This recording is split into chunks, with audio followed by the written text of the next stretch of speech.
Mariners were trailing 3-2 in the second game of the series against the Toronto Blue Jays, but however, Ben Williamson hit his first Major League home run to tie the game. Then in extras, the Mariners not only grabbed the lead in extra innings, but Rowdy Tellez hit this amazing grand slam home run to tie the series. Now it's on to the finale. Mariners, Blue Jays, next.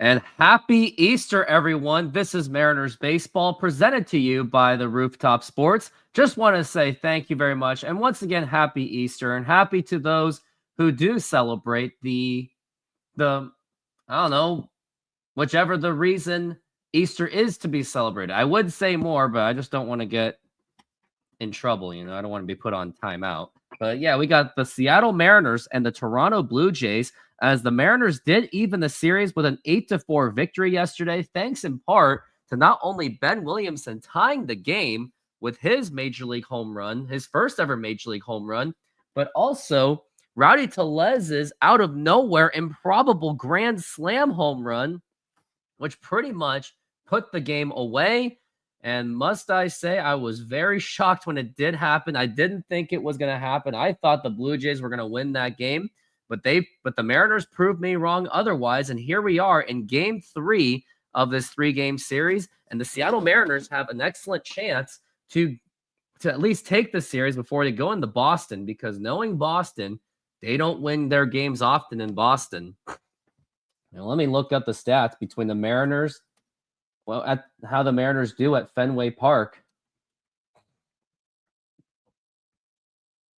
The Mariners have struggled at Fenway Park, boasting a poor record of 3-12 in their last 15 games there, making them one of the worst performing teams visiting at Fenway Park. So the Mariners have absolutely struggled in Fenway Park.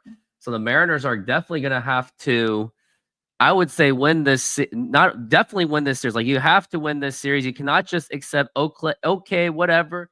It's just, at least we won a game. No, you actually have to win this series to offset any kind of damage that the Boston Red Sox may set on the Seattle Mariners. And the pitcher to do that, it's going to be Luis Castillo going up against Easton Lucas, who I have on my fantasy baseball team. So maybe he'll get me some strikeouts. He has 14 strikeouts on 7 walks, while Luis Castillo, 18 strikeouts on 10 walks. He has given up 3 home runs, and Luis Castillo really needs to get off to a good start. Like, he really needs that good start to not only give the bullpen some rest, but also to keep the Mariners in the game. Now I want to go into the lineups of the Seattle Mariners. Leading off is going to be Dylan Moore. He will play shortstop. Julio Rodriguez will play at center field. Cal Raleigh will be the designated hitter, as he will not be the catcher. Understandably so, because he's been putting in a lot of work, and I don't even think he's gotten even a day off yet. Randy Arozarena is then going to play left field. Mitch Garver at catcher, who really's got to get itself. He's really got to get it going. And now I kind of wonder how Mitch Garver has been doing, if he's doing any better than he did last year. Well, let's put it into perspective. And let me go over the rest of the lineup. Got Donovan Solano, who really is off to an atrocious start. 2 of 27, batting .074. Luke Raley with batting .167. He's got to get that going. And Ben Williamson, who's been off to a decent start. He is batting .250, but he made it up with a home run, 2 RBI. So he has been a heavy contributor. And for second base, we got Leo Rivas. So we are not going to have Jorge Polanco on for the Mariners, because I believe, because Easton Lucas is a left-handed pitcher, and for whatever reason, Mariners don't like using Jorge Polanco against the lefties. So that's why they are not doing it. So Mariners are now at 10-11. So in their first 21 games, I want to look at how Mitch Garver did in his first 21 games. In his first 21 games, he had a home run, batting .158, batting .290, with a .290 OBP, 1 home run, 4 RBIs. and 3 doubles. And his slugging percentage was 263, OPS at 553. And Mitch Garver this season, how has he been doing? He is batting. Trying to find the numbers for him. He's batting 172 with a 333 OBP. So believe it or not, he's actually doing slightly better than last season. The thing that's lacking on him is he doesn't have an extra base hit. So his slugging percentage is actually worse. And his OPS is actually worse. So Mitch Garver's really got to get that. He's really got to fix that and get that going. And this game is going to be starting in about 1 minute. And you can see the beautiful views of Toronto, Canada. I actually do have family members that live in Toronto, Canada. I've never been to Toronto, but maybe someday I will, to watch an intense Mariners and Blue Jays game. That would be a really fun game to go. And I wonder what they've got in Toronto. Never been to Toronto. Kind of wish I went to a Toronto Raptors game when Vince Carter was there. But now, here we are for the Seattle Mariners and the Toronto Blue Jays. And the Blue Jays have already they have gotten out to the field. The Mariners bullpen is now not mingling. They are migrating their way to their bullpen. And the only 300 hitter we have today is Dylan Moore, who did struggle yesterday, but he's got to get that going, especially if he is going to be the leadoff hitter. And the odds for the Mariners today, looking up their odds, let's see where it's at. The game hasn't started yet, so there isn't one yet for them. And now here is Easton Lucas. He's a 2-1 record with a 4.70 ERA. He still gives up the runs, but he's gotten the wins. At least one game above 500.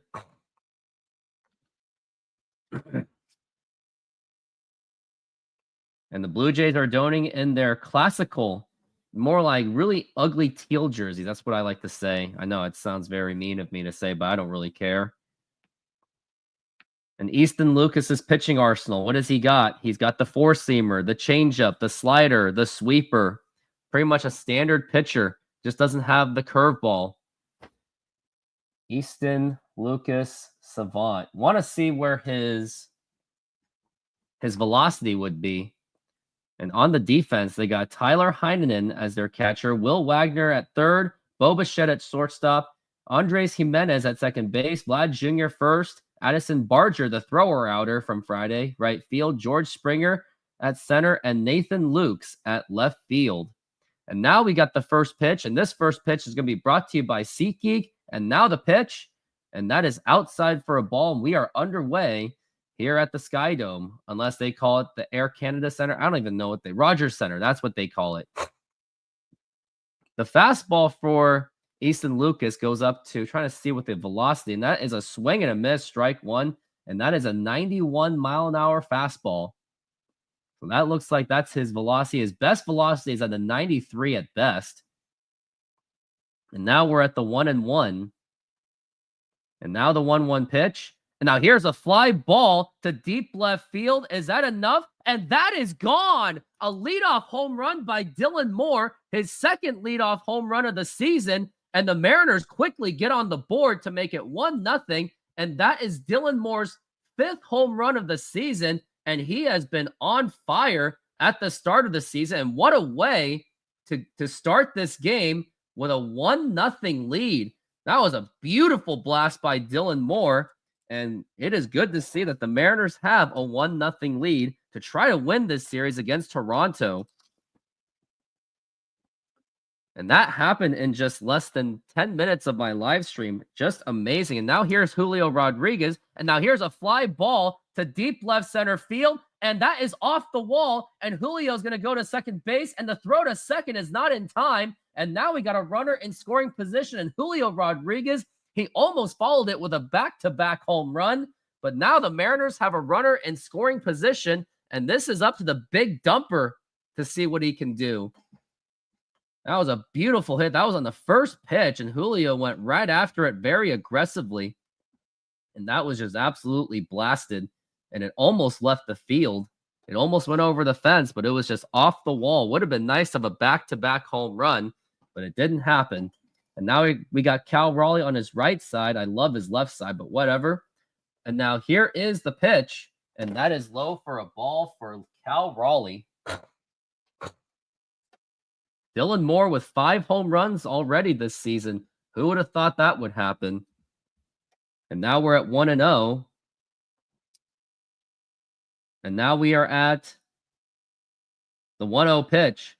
And a big swing and a miss, and that is going to be a strike. Cal Raleigh with 19 hits this season, 8 home runs. He is one of the leaders in home runs in the major leagues. And now we're at the 1-1. Now the pitch. And that is up high for a ball, and that nearly got away. And now we're looking at 2-1.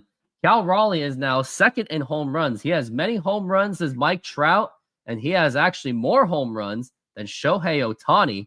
And he even has more than Aaron Judge. So kudos to the torpedo bat as we are at a 2-1 pitch. And now here it is. And now here's a fly ball to deep left field. And that is gone. Cal Raleigh continues to be the killer in Toronto. And the Mariners now have a 3-0 lead. And that is now his 9th home run of the season. And the Mariners have now a 3-0 lead. Mariners 3, Blue Jays nothing. And as soon as that hit happened, Easton Lucas knew that was gone. He immediately showed his frustrations. And now Mariners are jumping to a huge 3-0 lead on a huge blast by the big torpedo, Cal Raleigh. That is his now 9th home run of the season. And he has now... Did I do it again, Josh? Did I say Mariners again? Man, what is wrong with my brain today? I think I have now the Easter curse or something. It is now the Mariners 3 and the Blue Jays nothing. And now here's Randy Arozarena. And now the pitch. And that is in there for a strike. Ah, Josh, you got me, didn't you? You just had to do that. Now we're at 0-2. Randy Arozarena now batting 200. Yeah, I love it. It's part of the rivalry, isn't it? And now the 0-2 pitch. And check swing, did he go? He did not. And that is going to be ball 1. We're now at 1-2 for Randy Arozarena. And by the way, there is no out so far. And now here's the pitch. And that is low for a ball. Good to see the Mariners jumping out to a 3-0 lead. It's about scoring the runs early so that they can relieve the pressure out of Luis Castillo. But the question is, will Luis Castillo still pitch with less content? And now we are at 2-2. Now the pitch. And that is a foul back. And that is strike 2. Yeah, Mariners pitching better hold the lead. You can't really trust everything on Luis Castillo, unfortunately. And also, just want to remind all of you, goal for donations for today is, as usual, $50. Randy Arozarena at the 2-2. And now the pitch. And that is outside for a ball. Good eye by Randy Arozarena. And that is now a 3-2 count. As Arozarena is now working on a full count. And let's see what he can do. And now we're at the 3-2 pitch. And a foul ball. And that is going to be still 3-2.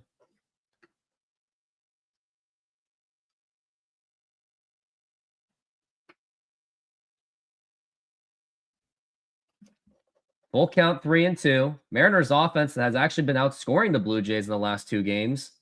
And now we're at the 3-2 pitch. And that's a big laser. And that is a foul ball. The Pacers won their game. And I wonder how's Oklahoma doing?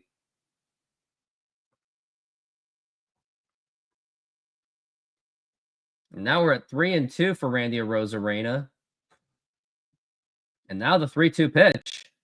And that's going to be a foul ball. Nuggets won in overtime against the Clippers. NBA scores I'm looking at. Oklahoma is just absolutely destroying the Memphis Grizzlies. The Ja Morant gun boy can only do so much. As we're at 3-2. And now the 3-2 pitch. And a big swing and a miss, strike 3. And down he goes. And that is going to be 1 out. Now, the biggest question is, if Oklahoma makes another big run to the NBA Finals, does that mean, will the Seattle fan base show their passion once again, saying that it was my team? One of my friends, Steve from yesterday, pointed out that it may not be as intense because it's a completely different team. Generations are kind of like the older Sonics generation. They seem to have just lost. They seem to not really enjoy the NBA anymore. So their level of investment's just not there. And the Gen Zs and the Alphas, they barely even, almost none of them. And now the pitch to Garver, and that is outside for a ball. Almost all of them didn't even exist when the Sonics were around. And most of Gen Zs were barely, at best, you had maybe a 10-year-old still being a Sonics fan, but that's about it. But the Gen Alphas, they don't know anything about the Sonics, and they have no emotional investment. And that's a liner and foul. So that's the question. Will Sonics fans be rampant again if Oklahoma makes another run to the NBA Finals? But I do see the only generation I can see being more passionate about is maybe the millennial generation, because at least I was 6 years old when Gary Payton was in his prime. Now the 1-2, and that is outside for a ball, and that is 2-2. I do have some interest in following some NBA games for the playoffs, but it also depends on the scheduling. So everything will be contingent on that. And now we're at the 2-2 pitch to Mitch Garver, and that is outside for a ball, 3-2. Last series, Mariners took 2 of 3 from Cincinnati. They're trying to do it again. Toronto won 2 out of 3 from Atlanta. And now we're at the 3-2, and now the pitch. And that is strike 3 called, and Mitch Garver knew it, and we are already on 2 outs. And now up to the plate is going to be, I believe, Luke. That's actually going to be Donovan Solano. Right. Donovan Solano is up to the plate. I don't know what he's really going to do. I don't really expect him to really do much. As now we're at 3-0. Easton Lucas has settled down since Cal Raleigh hit that home run. And now the pitch. And now here's a ground ball, and that's actually going to get right through for a base hit. And Donovan Solano gets a hit. That's probably, I think that's his 3rd hit of the season. And now Mariners have a runner on first base. Big smile on Dan Wilson's face, but you better hold that smile until the end of the game if you win. But yeah, Josh, I want your opinion. Like, do you think Sonics fans will feel rampant if Oklahoma makes a deep run? Now, granted, it's a completely different team. None of the remnants of the old Sonics teams around anymore. You got no Kevin Durant, no Russell Westbrook, no Jeff Green, not even Serge Ibaka, who was technically a Sonic at the time. As now we're at a 3-0 lead.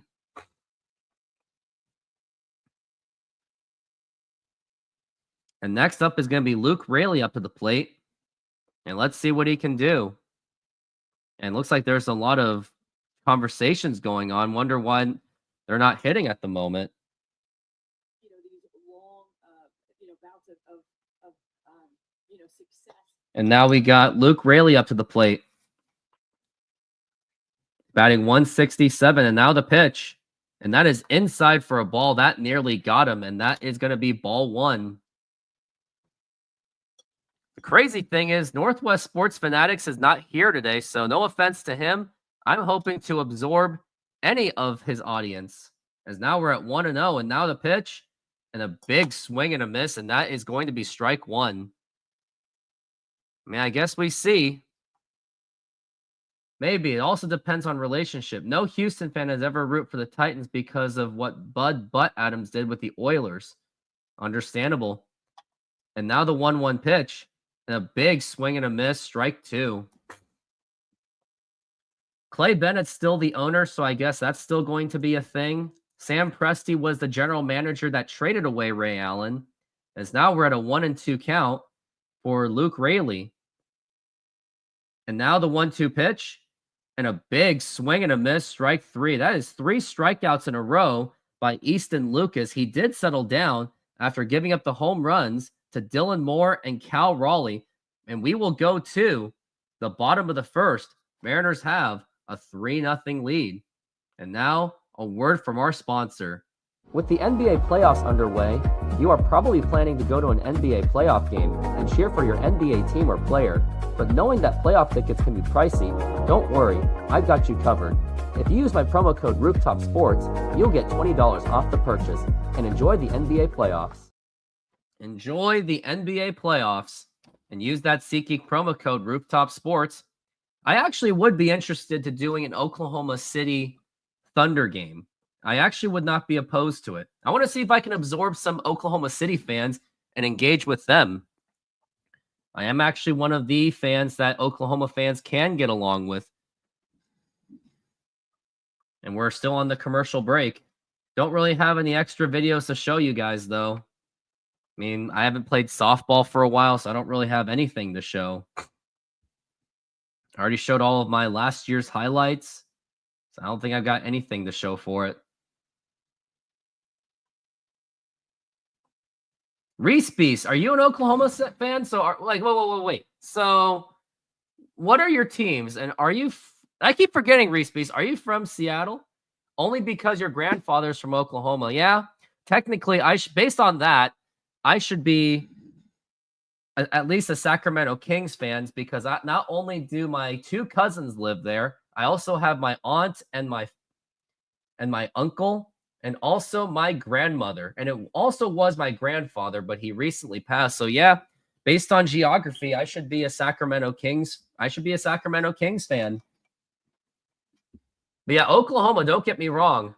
They have a very good basketball team, and they mastered the art of tanking. I mean, Sam Presti, he fleeced the Clippers and the Rockets to get 10 draft picks? It was absolutely insane. And now here's Bo Bichette. And now here's the pitch. And that is a strike. Yeah, Oklahoma, they have a really good shot to make the NBA Finals. I don't buy the fact that they have the, quote, inexperience. But about the Sonics looking at, and now here's the pitch to Bo Bichette. And that is outside for a ball. But about Sonics, when looking at possible NBA expansion cities, there are really only two possible candidates, Las Vegas and Seattle. But there's also Europe and Mexico and other cities as well. And now here's a liner, and that is going to be a base hit, and Bo Bichette gets on base. So, yeah, the Mariners have a 3-0 lead, but it doesn't really mean much when it's only the bottom of the first. I mean, the only thing I could see, and I do have some videos, maybe those would be worth of showing. And this is all from last year. And I have a Sonics video coming tomorrow. Be aware. And now here's Vlad Jr. Now the pitch. And that is outside for a ball.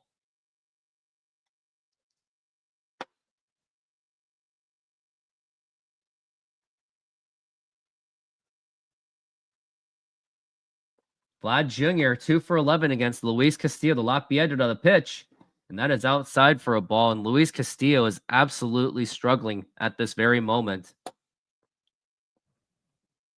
I do have some videos for you guys. And now the pitch. And that is outside for a ball.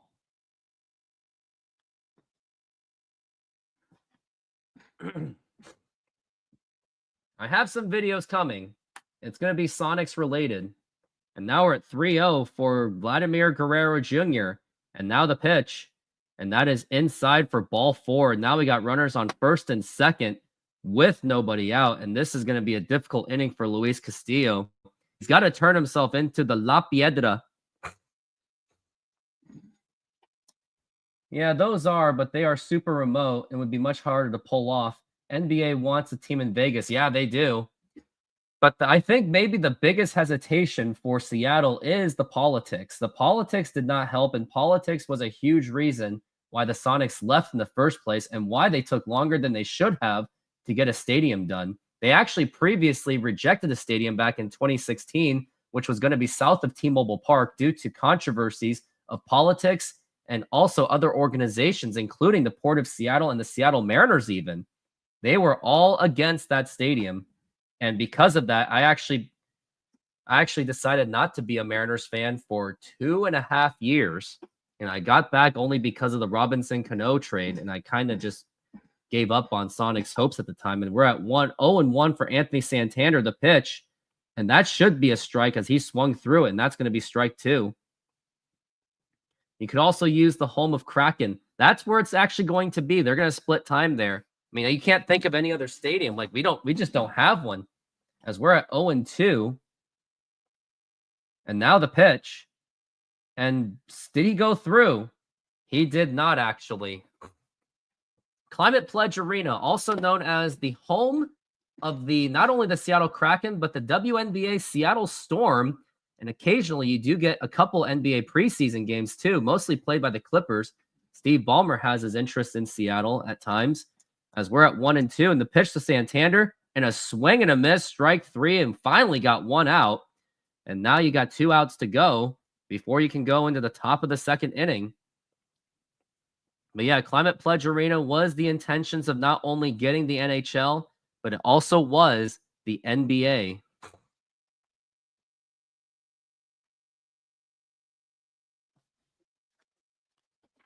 And NHL has seen success in Seattle. And now the pitch. And now here's a ground ball, and that is only going to be 1 play, but you're going to have runners going to 2nd and 3rd with 2 outs, but you're going to have to be really careful. Yeah, it's true.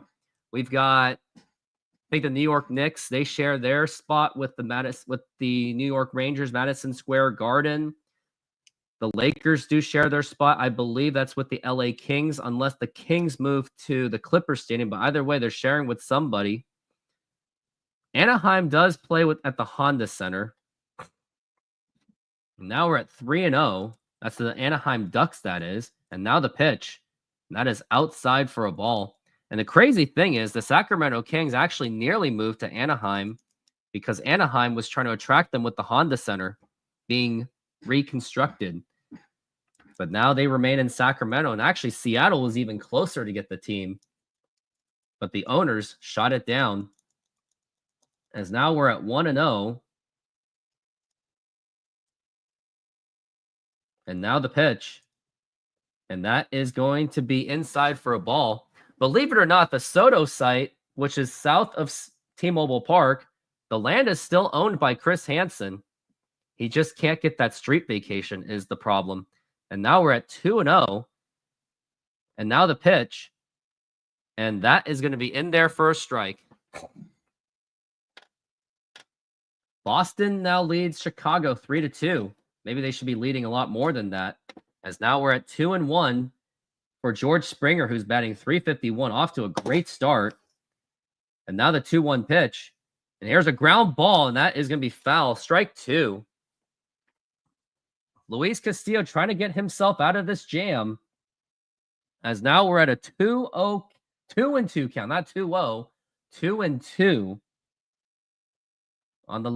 on George Springer by the La Piedra.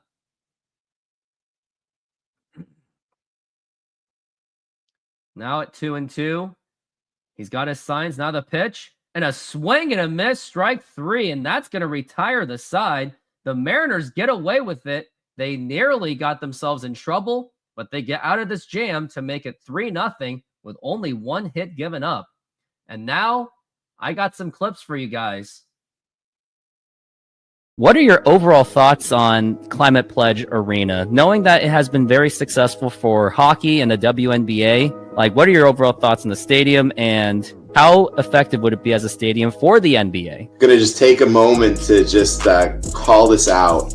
I love going to Seattle Center. It's all brand new. It's all state of the art. And yet somehow it really has the soul of the old building. Like, you really feel it when you see some of the architecture and the beams and the roof line. So yeah, that is my friend Brian. That is actually my friend Brian Robinson, who was the former co-founder of Save Our Sonics, and he was a really big instrumental part of the Soto Arena project that did not go the way it did, but he was also part of the Climate Pledge Arena project. So yeah, I'm very thankful to have connections with him. And ironically, had the Sonics not leave Seattle, I wouldn't have built as much networking as I did within the Sonics fan base. Yep, they did save the roof because it was considered a historical landmark, which I was actually against that idea. I actually thought the roof was the reason it failed, but Tim Lywicki found a way to make it work with his stadium geniusness. You got to give credit to him. As much as I wanted the Soto Arena, I mean, I'm not disappointed by the Climate Pledge. I mean, the way I get there, I take a bus, and then I walk about 20 minutes to get to that stadium. It's actually really fun. Yeah, Cal Raleigh 2 years ago hit the home run. It was in April 30th, 2023, and 2024 hits the home run again, and he hit the home run again today. So Cal Raleigh is absolutely on fire. Especially in Toronto, always hits a home run, and we all expected it to happen.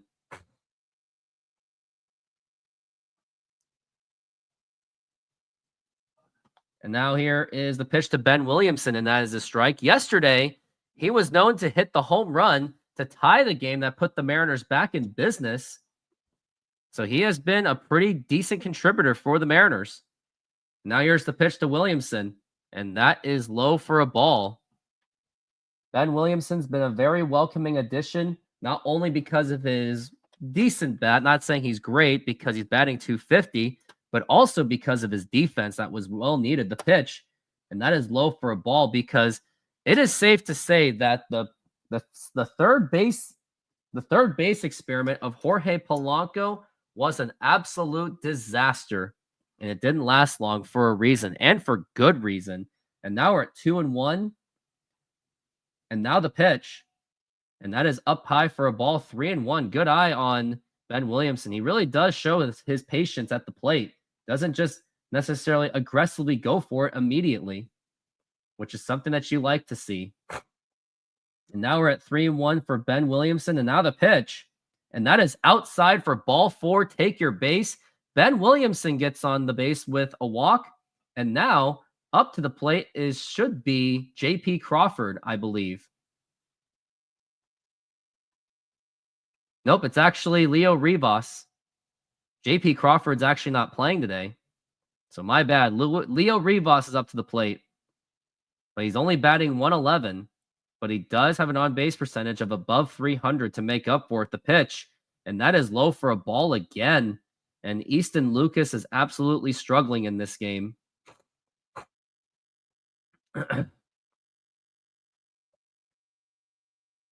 Leo Rivas this season batting .111. He's got to get that going. And now the 1-0 pitch.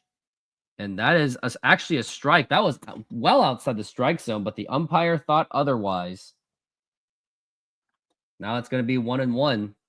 36 pitches for Lucas. You would think that he may not last if he keeps pitching this way. And now we're at the 1-1. Now the pitch. And that was right down the middle, and that is a strike. You don't think, I think Leo Rivas should realize that he's not going to get everything that he wants in that way.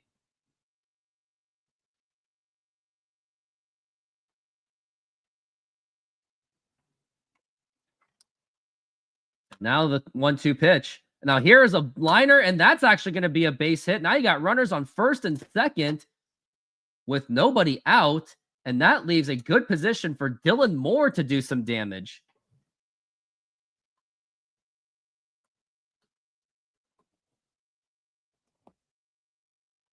So there is more scoring opportunities for the Mariners. Let's see if they can keep capitalizing on their early success.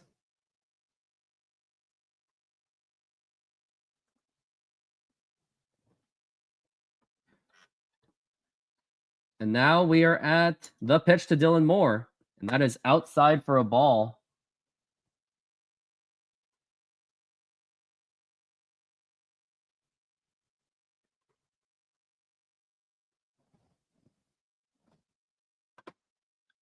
Dylan Moore is playing very well this season. And now the pitch. And that is a foul ball. He got jammed up in there. And now we're at 1-1.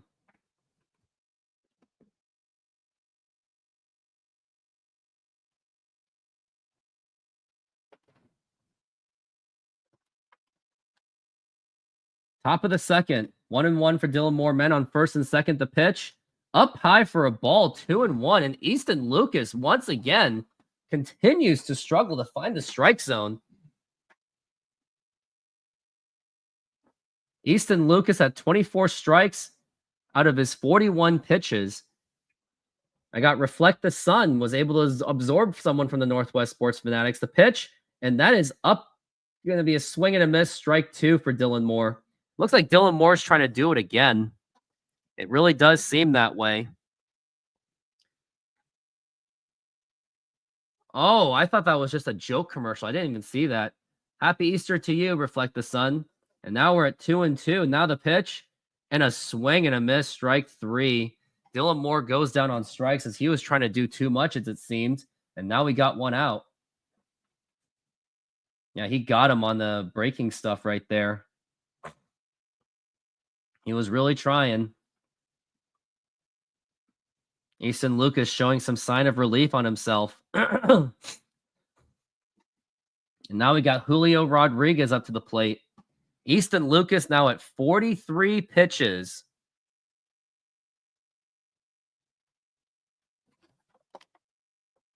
As now we're at 1-1, or Julio's 1-for-1 with a double. Now the pitch, and that gets away, and that's going to move the runners to second and third.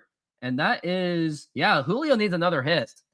So now he has an opportunity to, at least you would think, worst case scenario, do the sacrifice fly. I'd almost do the suicide squeeze on this one. Everything that they did with the Nintendo Switch 2 is not worth the upgrade. I'm not doing it. I'm not buying it. They have no games for me. Everything's overpriced. I'm passing. And now we're at 1-0. And now the pitch to Julio. Low for a ball, 2-0. Has a very favorable count on him. Let's hope he can still continue it. Mariners adding on would be absolutely nice, as now we're at 2-0 for Julio Rodriguez. And now the pitch outside for a ball, 3-0. And you would think that he's going to get the green light on this one. But I would actually, why don't you just take the walk and let Cal Raleigh do his thing? Give him a chance for a grand slam home run. As now we're at 3-0 for Julio. And now the pitch.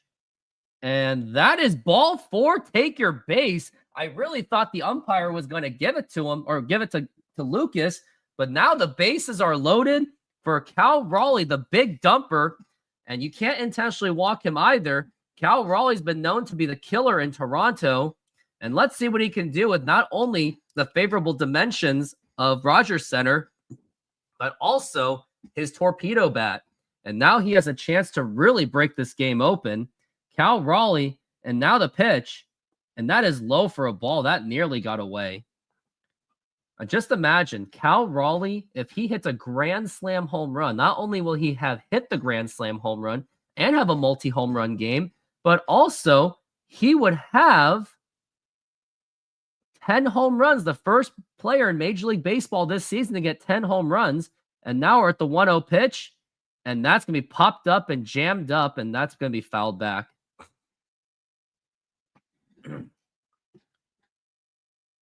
Cal Raleigh fighting a 1-1 count so far.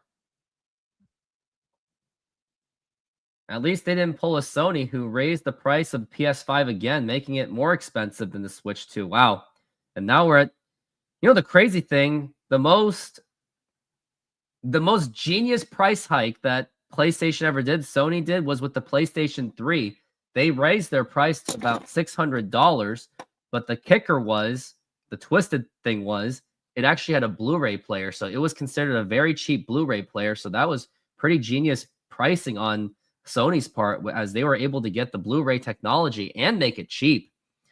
As now we're at 1-1 for Cal Raleigh, and now the pitch, and that is low for a ball again, 2-1. Cal Raleigh's really trying to get his pitch.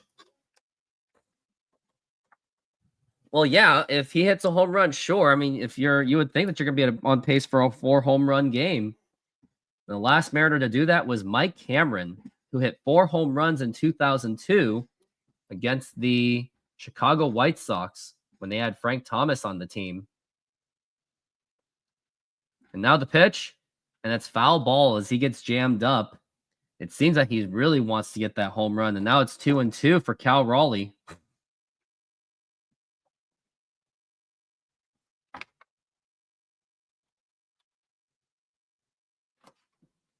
We're at 2-2 now. Got Lucas at 51 pitches.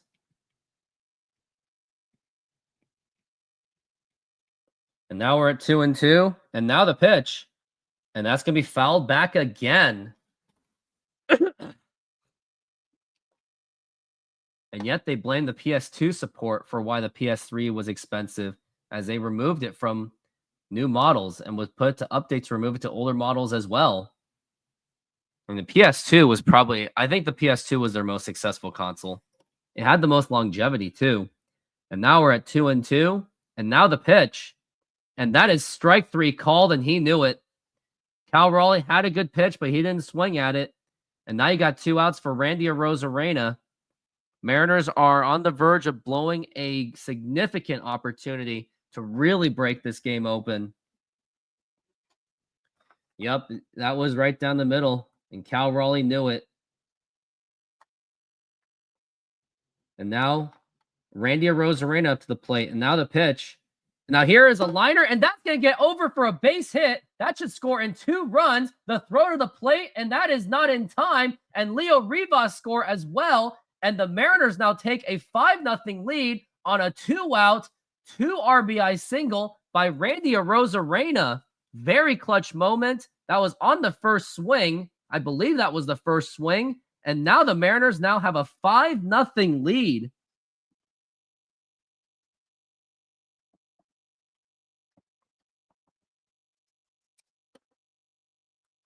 Yeah, Randy can show his clutch moments, can he?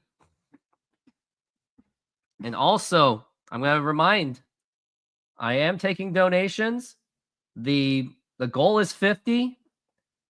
YouTube Super Chats is there for you.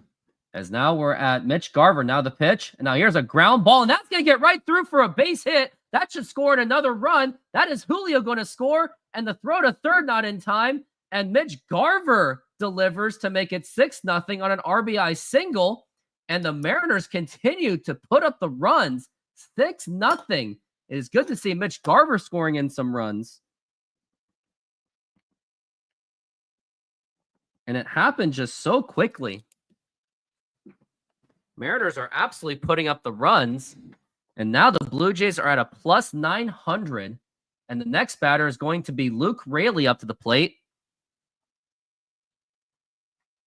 And actually, I think that's going to be enough. Yep, they're going to pull out the Lucas. Easton Lucas is going to be gone because the manager has seen enough. And we're going to go, this call to the bullpen is going to be brought to you by, well, actually brought to you by SeatGeek. Not SeatGeek, Sahara Pizza. Senor, tell me how you make a thin crust Sahara Pizza. With your hands. Cornmeal.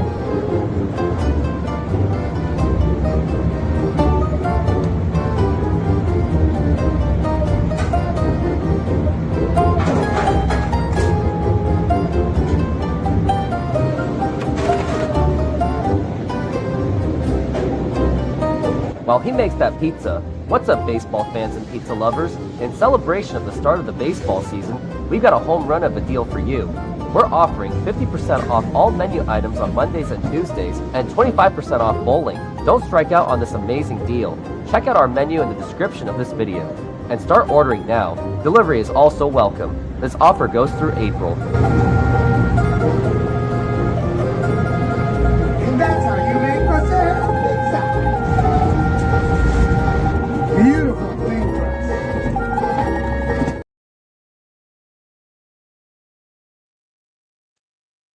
Yeah, that had a scary moment at the moment.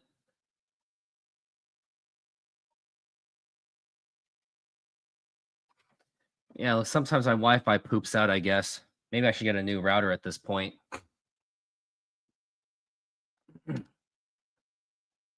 And now we are back from the break. They are at the waterfront area of Toronto. Pretty good views on there. It's a beautiful day here in Toronto. Unlike Seattle, it is raining. But yeah, crazy to think that the Mariners have a 6-0 lead. And now it's going to be up to the Toronto Blue Jays to try to make some kind of a comeback. And the crazy thing is, the inning is not even over yet. Because we got Donovan Solano up to the plate, who is 1 for 1. He finally got his batting average at above 100.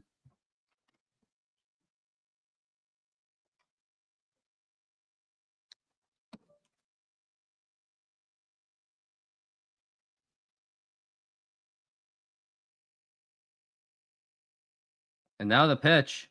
And that is outside for a ball. Donovan Solano has a chance to extend this inning. Not that I really expect him to do it, but you never know, right? Especially with the way this game is going. And now the 1-0 pitch. And a big swing and a miss, and that's going to be strike one. Donovan Solano was trying to try something big. Yeah, Solano home run, I would absolutely lose my mind if that actually happens. As now we're at the 1-1 count on Solano.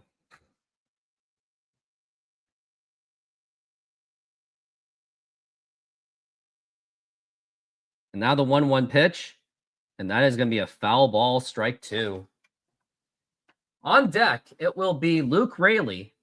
And he will be the batter if Solano can keep this alive. 6-0 Mariners so far off of clutch hitting by Randy Arozarena and Mitch Garver.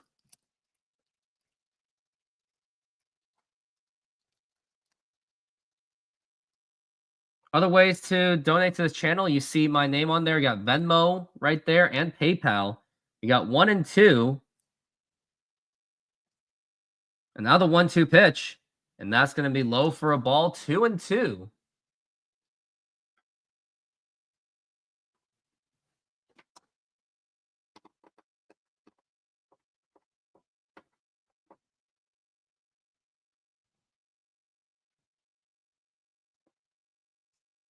Two and 2 to Solano. And now the pitch. And a swing and a miss, strike three. And that will retire the side. But the Mariners come up with 2 more runs to make it 6-0, and we go to the bottom of the second inning. Do you expect an announcement of the expansion after the new media rights deal is finalized? Yes, I do. It's been very clearly telegraphed and very clearly stated by the commissioner that he intends to pursue expansion after the media rights deals are done. And I've been, hearing that it's going to be immediately after, that there's not going to be any pause, that it's going to be very quickly. So the questions that kind of come up, if they're going to announce an expansion process immediately after the media rights deal is done.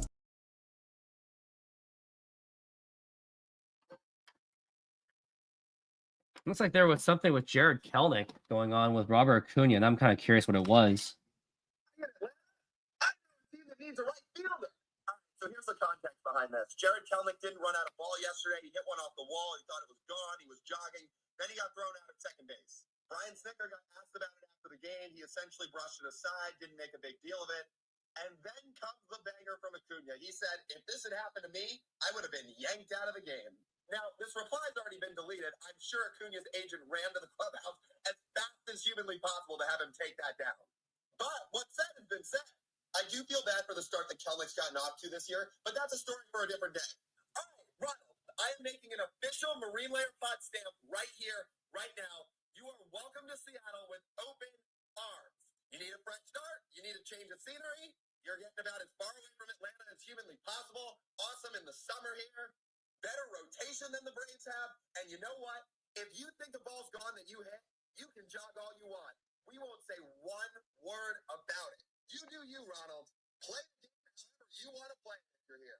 So just know, I get the official stamp of the Marine Layer Pod. The offer is on the table. We are back from the break, and that is going to be up high for a ball. You love that late 90s logo for the Sonics it had. Great personality. Yep, that's why people still wearing and buying those jerseys or those clothes. I saw it when I was in Arizona, in Scottsdale, out of all places. They're everywhere. Mariners flip the switch to see a hard hit rate to Moneyball. Fourth base is on balls and first and steals. Love this team, do you? Now here's a ground ball, and that's going to get right through for a base hit, a fair ball in the corner. You're going to get extra bases out of it, and there is a double, a stand-up double for the Blue Jays. So Blue Jays are still fighting it, despite the fact they're down 6-0. That was Barger with the hit.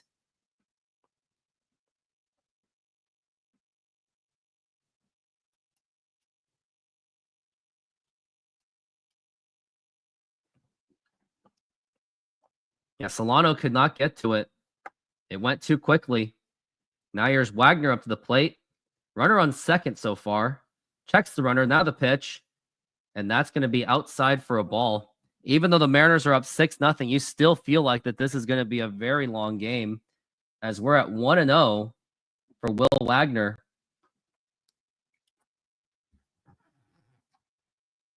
And now we're at the 1-0 pitch. And that's going to be popped up and fouled.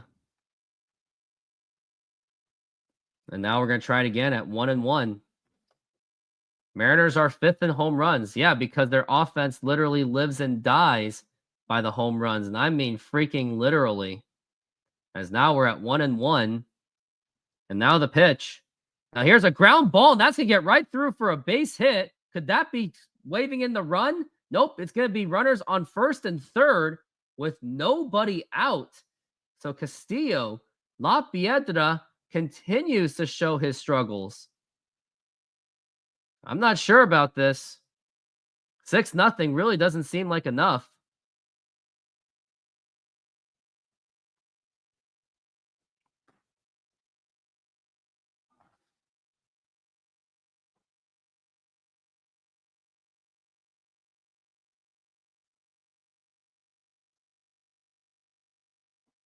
Now the pitch.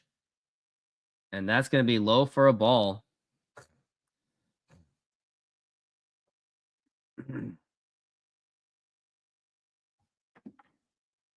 Yankees up 2-0 against Tampa Bay, aren't they?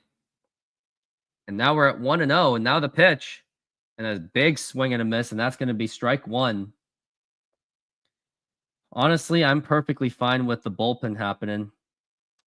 Because Castillo is struggling. He struggled the first inning, and now he's struggling again in the second inning. And now we're at 1-1 for Heineman. And now the pitch. I don't think they're going to trade him. I think they're going to hold on to Castillo. But they really should have. I would have went with that Tristan Casas deal and Masataka Yoshida. You would have had a guaranteed designated hitter and then a solid first baseman. And now we're at 2-1. And now the pitch. And that's going to be a foul ball. And that is strike two for Heineman.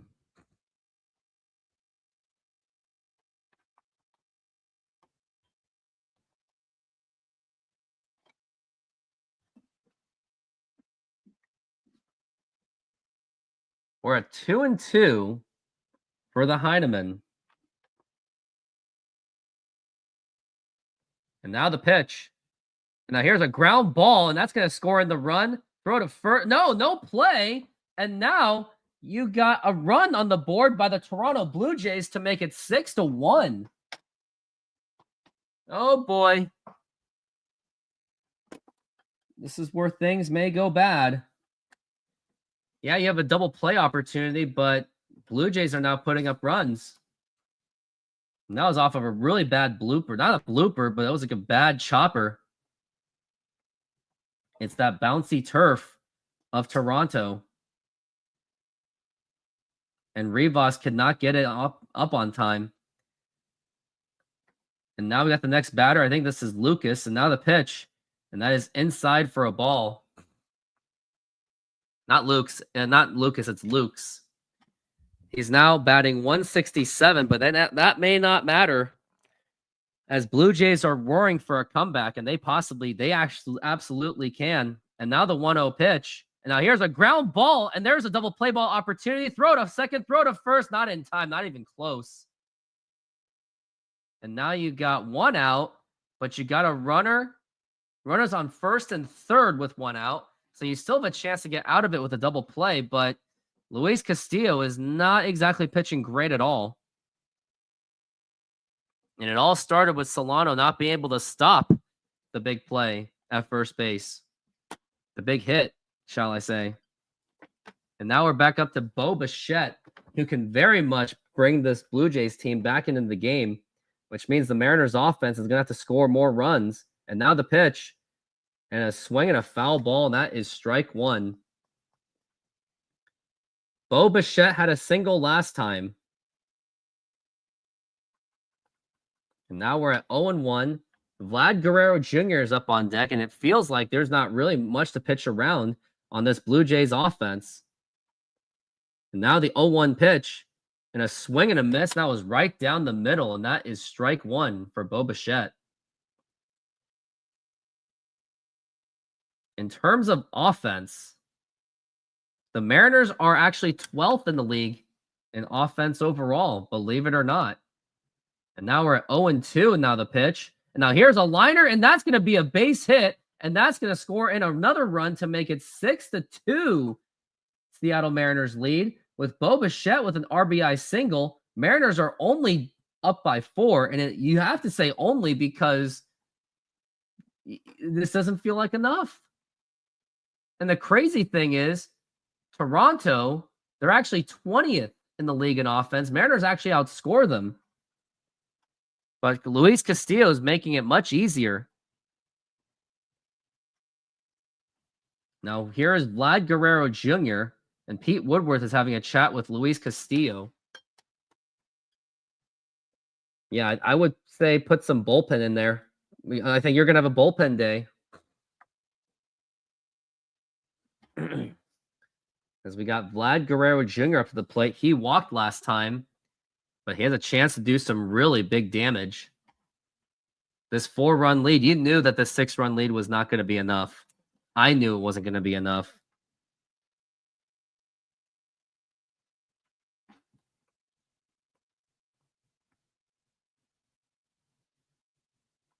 And now, Vlad Guerrero Jr., now the pitch. And that's going to be in there for a strike.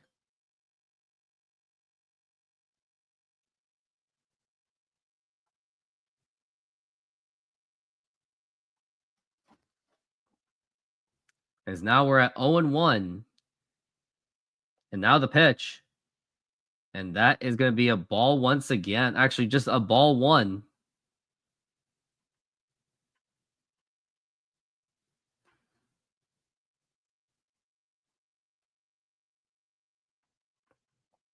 As now we're at 1-1.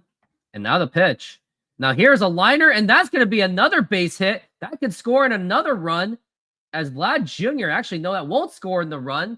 And that's going to make it 6-2 with the bases loaded. And if you give up this home run to Anthony Santander, this is a tie ball game. And there is every bit of chance for it to happen.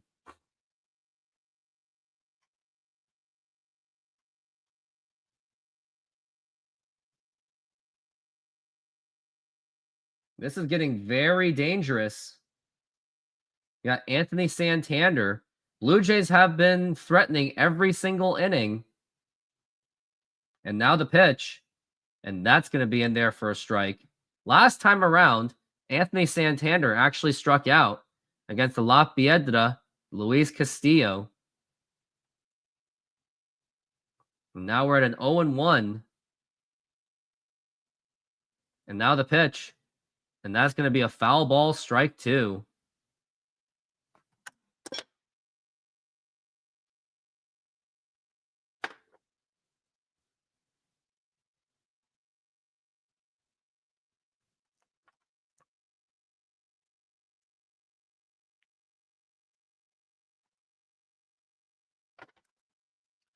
Oh and 2 for Santander. He is 0 for 1 with a strikeout. Luis Castillo desperately trying to get himself out of this inning. Mariners, it is shown that the Mariners will have to score more runs. This is clearly not enough of a lead. 4 runs just won't do it. And now we're at an 0-2. Now the pitch and a swing and a miss, strike 3, and that is going to be 2 outs. Santander with 2 strikeouts in this ball game.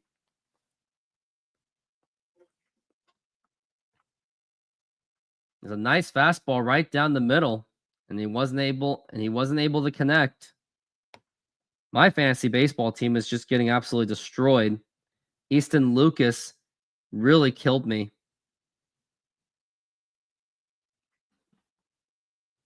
Now the pitch, and that is going to be a strike. Easton Lucas only got me, he actually got me 5 strikeouts though, so I'll take it. And this is Andres Jimenez up to the plate. It is now an 0-1 count. And now the pitch.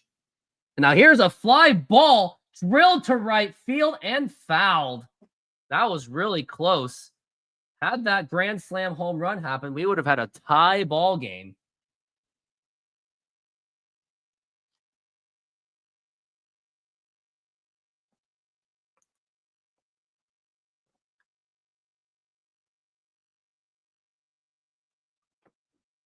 As now we're at an 0-2 for Jimenez. And now the pitch. And that is a foul ball.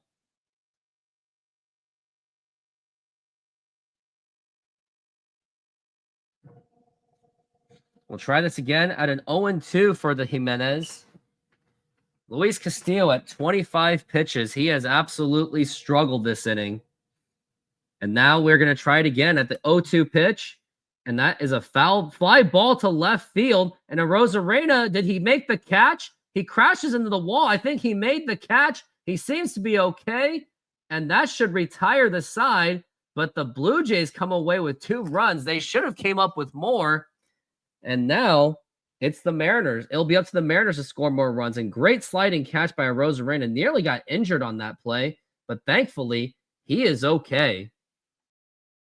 When we're looking at expansion to Seattle, I know there's been talks of the Kraken owners also being the owners of a potential Sonics team. Is that what you expect, or do you see any other potential ownership groups coming in? I think that there might be multiple bidders, and we don't know. And we'll see when they come out. We could see our friends in Soto reemerge. There haven't really been any rumblings of that recently. Samantha. Man, none of my videos are working at the moment. Guess I'm going to be doing it without commercials today. It's kind of a shame.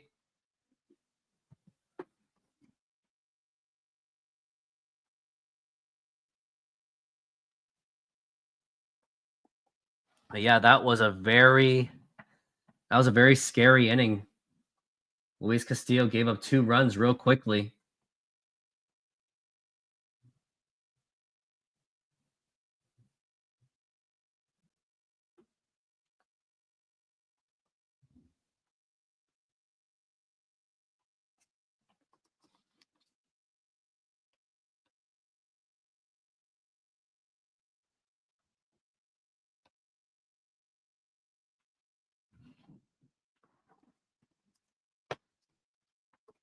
Runs that happened.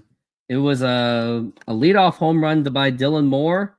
Then it was Cal Raleigh, Randy Arozarena, and Mitch Garver. That's how all the runs were done. But the Mariners have got to step up, and they got to score more runs because clearly the lead they've got is clearly not enough. And we are back from the break, and this is going to be Luke Raley up to the plate. And now here's the pitch. And that's going to be a foul ball. We're at the top of the 3rd inning. Schultz is the pitcher. He was able to get out of the inning quicker than Easton Lucas could have done. Need 3 more runs. I'd say an infinite amount of runs just to be sure. And even infinite runs may not be enough for this Mariners team. As now we're at an 0-1. And now the pitch. And now here's a liner. And that's going to get right through for a base hit. That got off of the glove of Bo Bichette. And now Luke Raley finally gets lucky. And he gets on base with a single. And now it's going to be up to Ben Williamson. They're showing that replay of Randy Arozarena's sliding catch, which was absolutely needed. Yeah, Toronto hasn't hit a home run this series, haven't they? 6-2 Mariners. It feels like it's a very slim lead. It feels like a 1-run lead. And now we've got Ben Williamson up to the plate. Let's see what he can do. And now the pitch. And that is in there for a strike. M's are now 15th in run differential, counting this game. Angels, Houston, Texas, and Sacramento all negative, huh? As now we're at an 0-1 for Ben Williamson. And now the pitch. Up high for a ball. Fun fact, in 2016, the Mariners had a better run differential than the Texas Rangers. Rangers were at a negative run differential, but they somehow, Mariners still missed the playoffs. And now we're at 1-1. And now the pitch. And a big swing and a miss. He thought he had that one. And that's going to be 1-2 on the Benzo.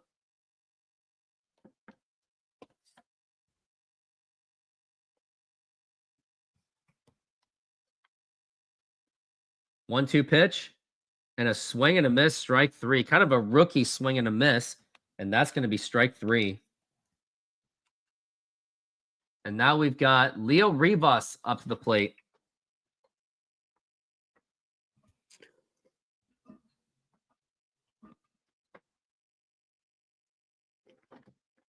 Leo Rivas hasn't really done much in this game, but he got a base hit last time around, and he did score.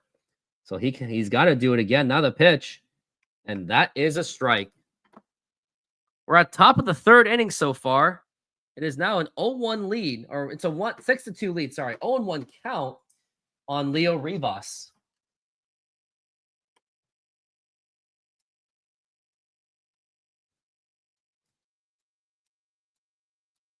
And now the 0-1 pitch, and that is a foul ball.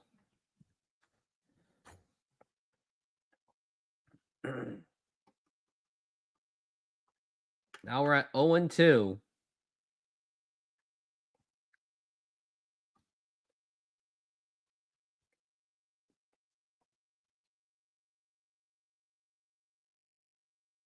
And now the pitch. Outside for a ball. That's going to be a 1-2 count on Leo Rivas. One out so far. Dylan Moore will be on deck. As we're at 1-2. And now the pitch. And here's a ground ball. Could be double play ball. Throw to second and the throw to first. And that is not in time as Leo Rivas gets there in time. And now it's up to Dylan Moore to see if he can get some more runs, which we'll have to do. Because I know a 6-2 lead is not going to be enough. Luis Castillo doesn't necessarily do a good job holding on to the leads, which is why he's been having a struggling season. He might be doing worse than last season. That's why I wanted that Tristan Casas trade to happen at the time. But now we got Dylan Moore up to the plate.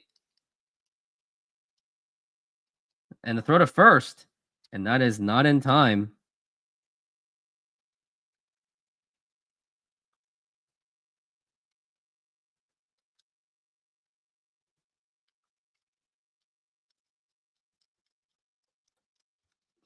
And now we're at 1-2.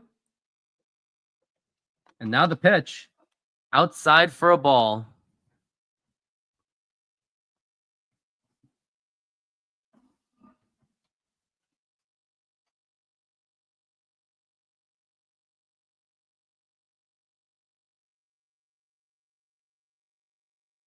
Now 1-0. And now the pitch. And he does go around, and that's going to be a strike. Maybe even if he didn't go around, it still would have been a strike.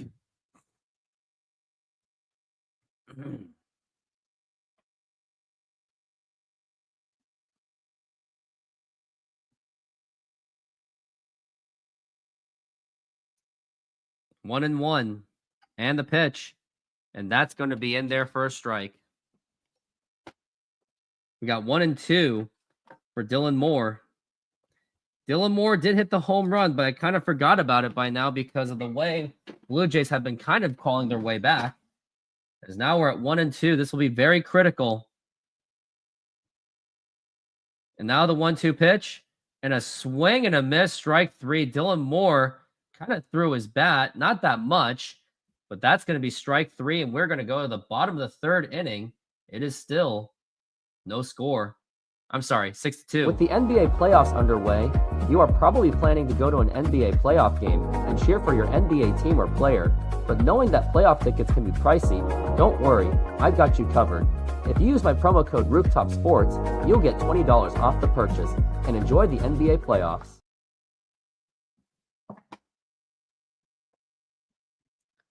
Ugh.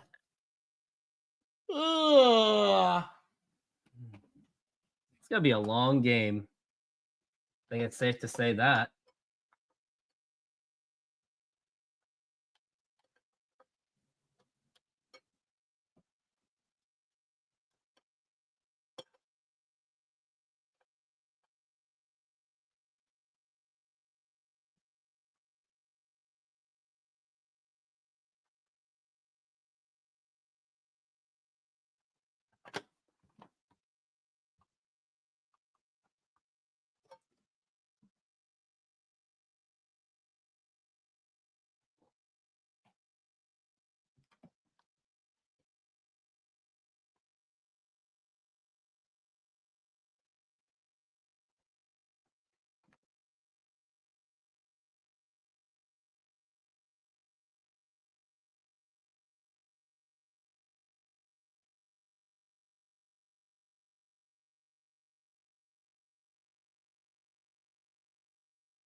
Wow, 92-45 Oklahoma.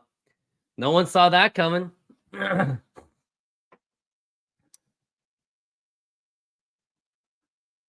Masterboni and Rivas have more walks than strikeouts. They're really making a difference. We definitely have depth on the grinders. I guess so. But still got a long ways to go.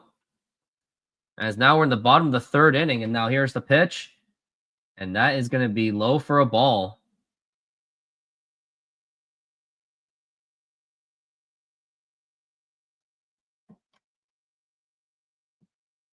And the pitch. And that is a strike.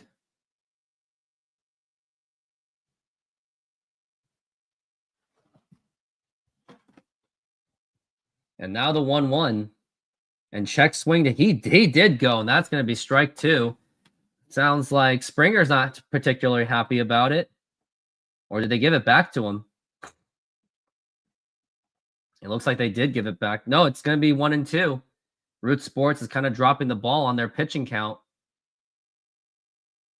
And the 1-2. And now here's a fly ball to deep left center field. And that is gone. That is a home run for George Springer. And no, it's not a home run. It looks like it's a ground rule double. Are they checking to see if that's a home run? I thought that was gone. Wondering what's going on.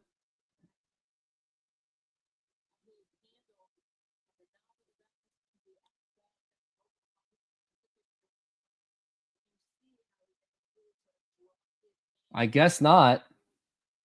I guess it's not a home run. And no outs, by the way. Now we got Barger, and now the pitch. Low for a ball. And that's going to be ball 1. Luis Castillo's clearly showing struggles. La Piedra is just not the same as he was before.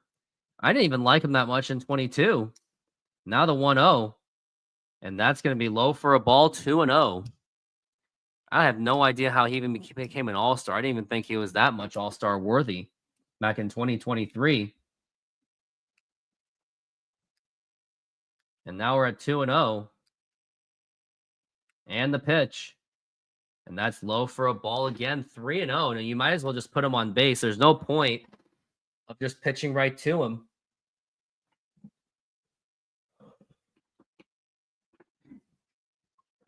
And now we're at 3-0 for Barger. And the 3-0 pitch. And that is ball 4, take your base. He should have just intentionally walked him.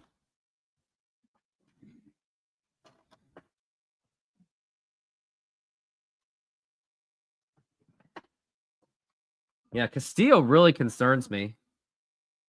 No, 6-2 is basically a 1-run lead. You treat that like it's a 1-run lead. You almost treat it like you're losing. As now we got Wagner up to the plate. He is 1 for 1, so he has also done damage. Blue Jays have been threatening every single inning. And now the pitch. And that's going to be popped up and fouled.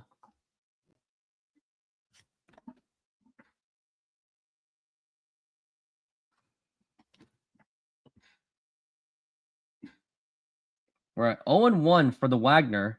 Heineman will be on deck. And the pitch. And that's going to be inside for a ball.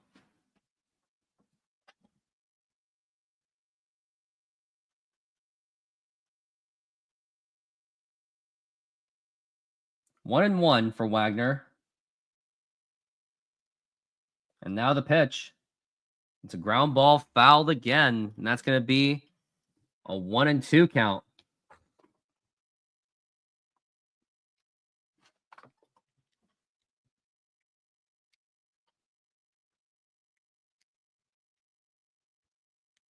Should have traded him. My lord. I don't know what you're saying. The pitch. And that's going to be popped up and fouled again. Mariners have got to find a way to have at least a clean inning, and we haven't gotten one clean inning out of Luis Castillo.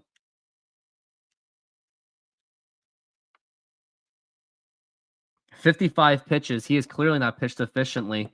Bullpen's going to happen. And the 1-2 pitch. And that's low for a ball. 2-2. Blue Jays are very much into this game. As now we're at 2-2 for Luis Castillo. And now the 2-2 pitch.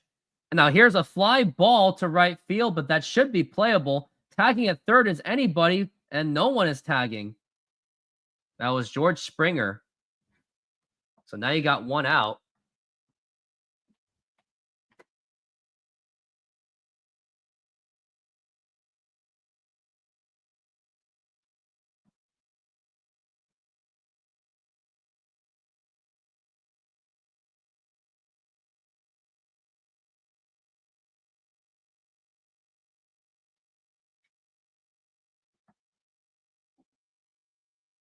And now it's 6-2 still.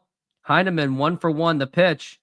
Big swing and a miss, and that's going to be strike one. 58 pitches for Castillo. He's creeping up there. I don't know if he's going to last. I think he'll maybe go into the 5th innings. And now we're at 0-1, and now the pitch. And a swing and a miss, strike two. You never trade a guy with a 1-0, but he's not getting younger. That's the way I see it. And if you notice, his whip is going up every single year. And his whip is already in the 2s.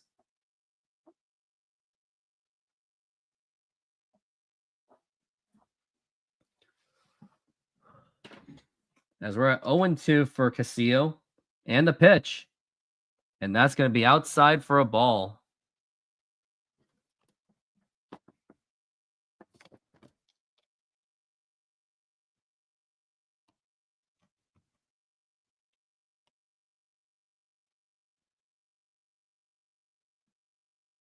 And that's going to be foul ball. Oklahoma is at 97-47 up against Memphis. Memphis doesn't really stand much of a chance. We can agree to that. As we're at 1-2 for Heineman up against Castillo. And now the 1-2 pitch. And now here's a ground ball. Could be double play ball. No double play ball. Throw to first and not in time. And now the bases are loaded with just one out. And up to the plate is going to be Luke's. This is not looking good at all. Once again, the bases are loaded. Once again, Dylan Moore just could not get it off on time. Barely up, and pitchers have injuries. You have to keep going for depth. I can't trust him. I've never trusted him.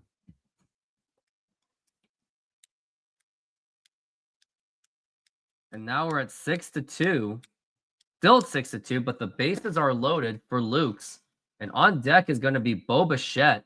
So there's opportunities for damages to be done. And that nearly gets away. And Castillo is clearly struggling with his command. Castillo he's at nearly 40 strikes, but 23 of those other pitches have been balls, so he's not really doing that well with the splits. Now we're at 1-0 for Castillo. The pitch, and now here's a fly ball to center field, and that is going to score in the run. Tagging at third is going to be George Springer, and now here's a throw to the third, and nope, nothing happening. And now it's going to be 6-3 as the Blue Jays continue to cut the lead. And you know 6-0 is not going to, you knew 6-0 wasn't going to be enough.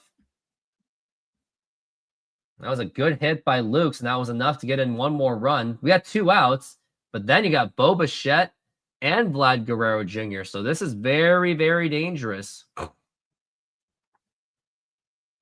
And the Mariners have got to win this game, because you don't win this game, you're going to go into the Boston series where you already lose majority of your games in Boston. And you're going to go into it with a losing series, which is something you don't want to do. And now here's the pitch. And that's going to be a strike. I do want to look at the schedule from last season. Prior to Boston, here's what it was. And now the 0-1 pitch. And that's going to be a strike.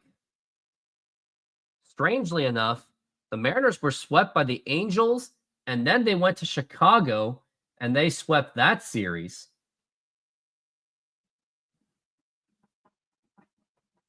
But then Boston, they got killed. And now the pitch. Now here's a ground ball right to Rivas. Toss over the first in time. But the Blue Jays are grinding their way with another run. So this game is very much far from over. We go to the top of the 4th inning. It is 6-3 Mariners. We got an extra large pizza for delivery.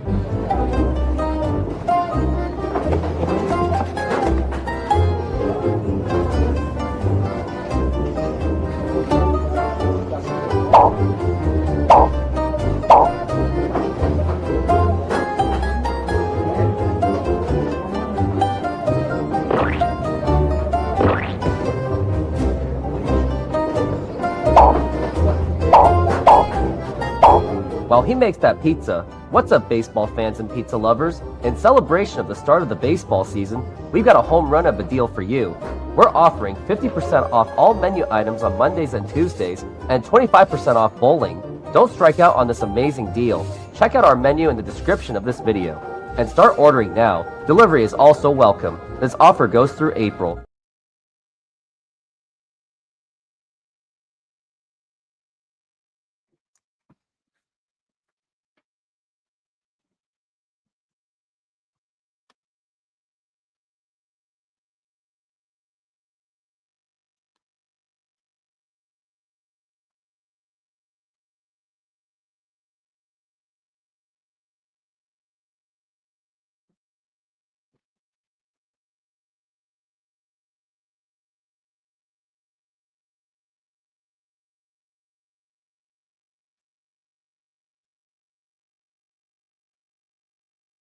I want to also tell you that right now I'm on my 15th game. I have done, oh my goodness, how many games have I done? 1, 2, 3, 4, 5, 6. I've done 6 of the last 7 games. But I will be missing my next 5, unfortunately. Boston, I just won't have time to do it because don't quit your day job. Then you got the Marlins. I'm going to be at the game. And then I'm working on the 27th, or on the Marlins game on Saturday, but I'll be back for Sunday, so I won't be here for a whole week. And now we got Julio Rodriguez up to the plate. He has really got to step up. He's got to do more than just that double the pitch, and that's going to be a foul ball. He's already trying to go aggressively. Schultz is at 20 pitches. He has handled the Mariners pretty well, at least better than Luis Castillo's been doing.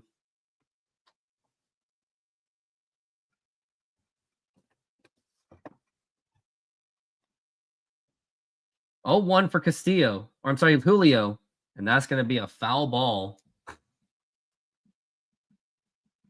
0-2 for Julio. Batting 195, 7 extra base hits. He's got to do a lot more than that if the Mariners are going to return to the playoffs since 2022. And time's been called. Julio Rodriguez wanted some time as he's already at an 0-2 count. On deck is going to be Cal Raleigh.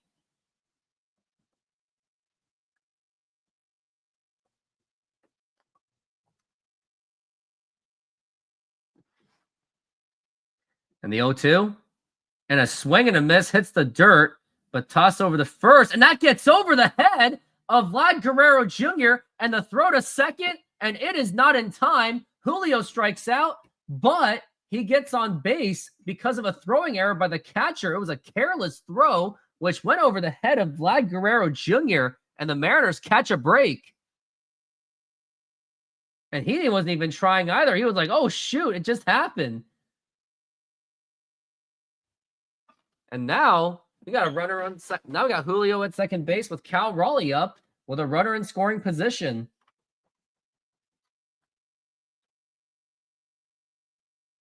Cal Raleigh's 1 for 2. He hit the 2-run home run last time around, and he gets a hit from his left side, probably his more preferred side. And now the pitch. And that is going to be a strike.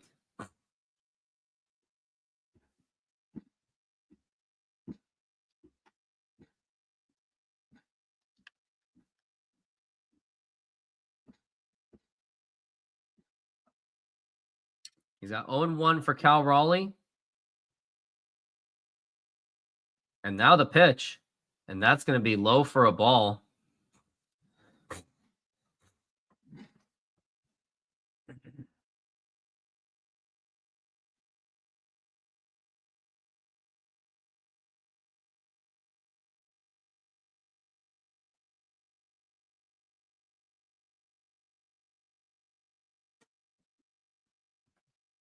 And now the pitch. And that's going to be a foul ball.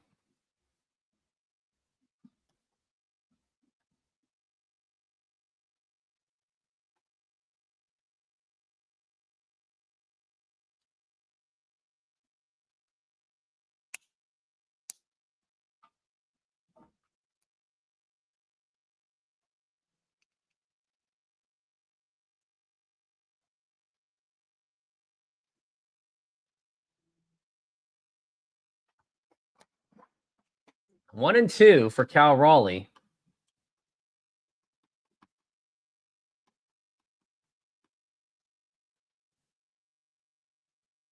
And now the 1-2 pitch. And a big swing and a miss. What was he even swinging at there? And that's going to be 1 out. Strike 3. And now you got Randy Arozarena up to the plate. I had no idea what he was swinging at. That was just a horrible swing and a horrible pitch to swing at. I don't think he's getting his second home run of the game with the way this is going. Arozarena, he is 1 for 2. He did get an RBI single, but he did strike out in the first inning. He's just got to find a way to get Julio Rodriguez in. And now the pitch. And that's going to be a strike.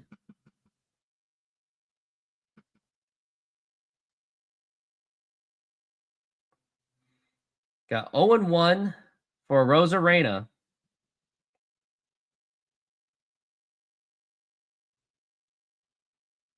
And now the pitch. And that's going to be in there for a strike.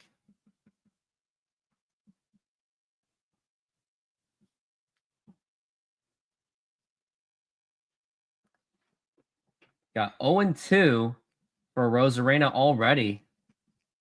Already in danger. There's already 2 strikeouts already in this inning. And the throw to second. And Julio gets back in time.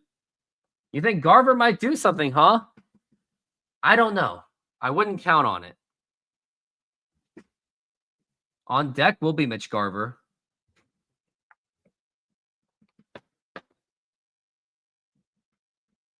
Because now we're at 0-2 for the Randy.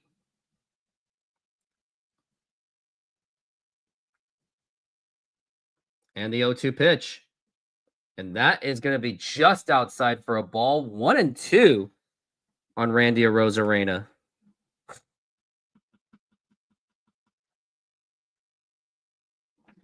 Randy Arozarena trying to do what he can to stay alive, to keep the Mariners still in the scoring positions. And now the 1-2 pitch, and that is up high for a ball, 2-2 on Arozarena. 30 pitches for Schultz. You would think that this is going to be his last inning, but he has been able to hold the Mariners to no runs since he arrived to take over for Easton. And now the pitch, and a swing and a miss. And why did you even swing at that? That was at the dirt for strike 3. And now it's going to be up to Mitch Garver to see what he can do.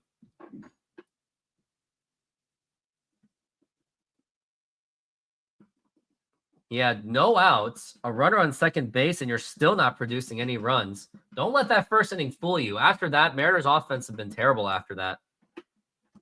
And yet somehow they're 12th in the league in offense. Makes no sense. But it'll be suppressed once you get to T-Mobile Park, right? Now here's Mitch Garver up to the plate, and that's going to be a strike.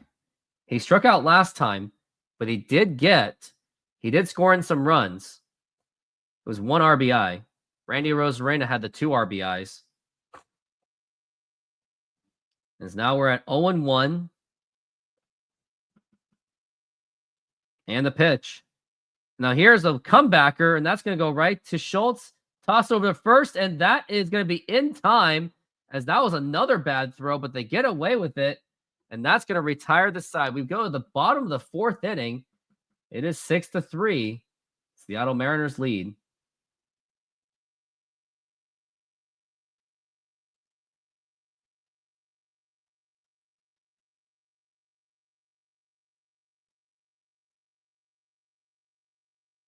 We just got an order.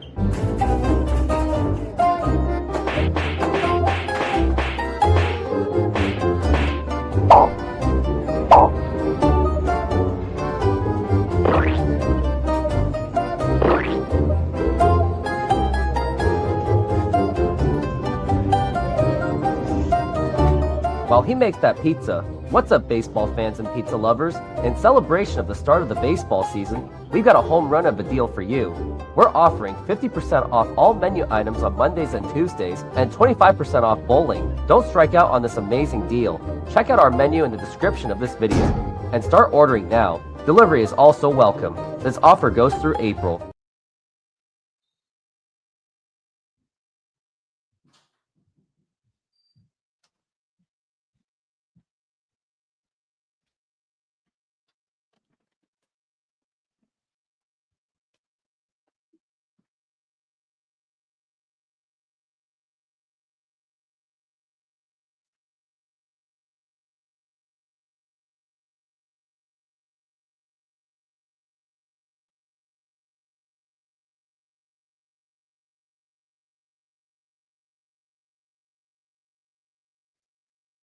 Still on commercial break.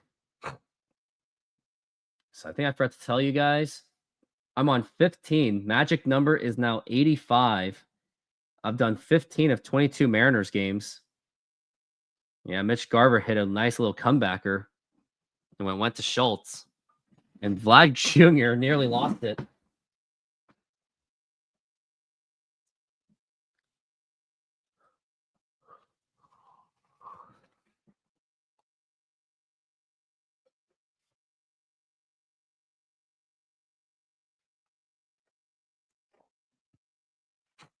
And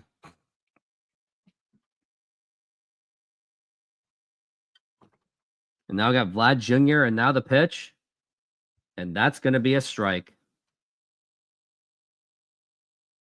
0-1 for Vlad Jr. Blue Jays still have a chance to make a comeback as we're at the bottom of the 4th inning. And now the pitch. And that's going to be a foul ball, strike 2. Already at strike 2.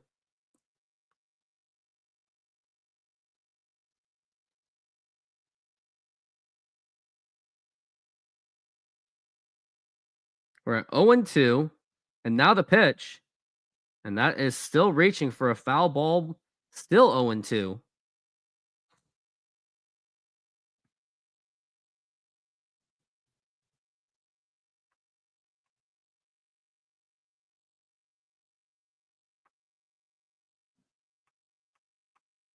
0-2 for Vlad Jr. And now the pitch. Now here's a line drive, and that is going to be a base hit. And now he's going to go to second base, and Vlad Jr. leads it. And the Mariners just cannot have a clean inning. They just won't do it. And next up to the plate is going to be Anthony Santander. Sure, I would pitch to him because he's been striking out. So I don't know. Mariners are still finding ways to make this game more dramatic than it's necessary.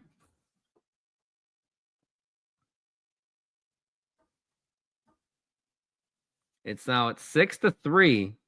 Seattle Mariners lead, but the lead continues. It seems like it is shrinking. Blue Jays have scored every single inning except the first inning. They've scored the last two. And now the pitch to Santander, and that is going to be missing it for a ball. Santander's 0-2 with a strikeout. But now he has a new opportunity to really tighten the gap. And now the pitch. Swing and a miss, strike one. Yeah, Castillo's trade value is not going to get any better if he continues to pitch like this. He's definitely not going to be extended. I can tell you that. As now we're at 1-1. And the pitch. And that is a foul ball. And that should be strike two for Anthony Santander.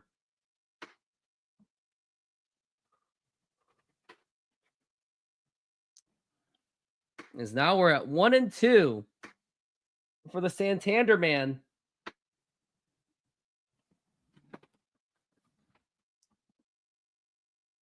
And now the 1-2 pitch. And that's going to be popped up, and that should be playable. Dylan Moore calls for it, and he makes the catch. And now you got Andreas Jimenez, who is 0-2. So maybe you do pitch to him. And then you'll have George Springer up with hopefully 2 outs.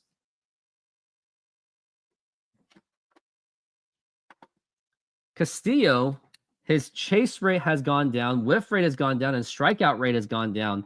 So he has clearly regressed from his 2023 form. And I didn't even like 2023 Castillo either. As now we're at the pitch. And that is a strike.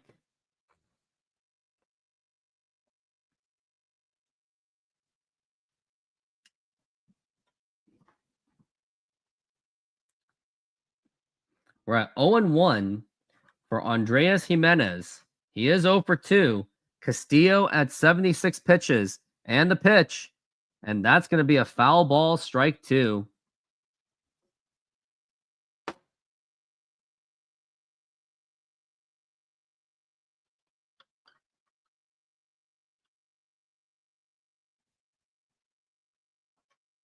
Now we're at 0-2 for La Piedra. The pitch. And a swing and a miss, strike three. Down goes Jimenez, and now there is 2 outs. Castillo now has his 3rd or 4th strikeout of this ball game. That was a nice, beautiful pitch by Castillo. Nearly hit the dirt, and he got him to swing at it.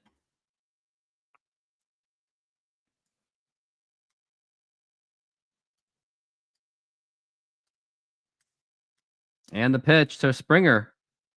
And that is going to be inside for a ball. Last time Springer made a big hit, or he was at bat, he hit that double, and he did score.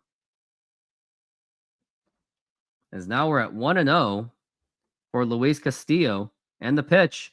Excuse me, that was George Springer. Now we got 1-1 on the Springer.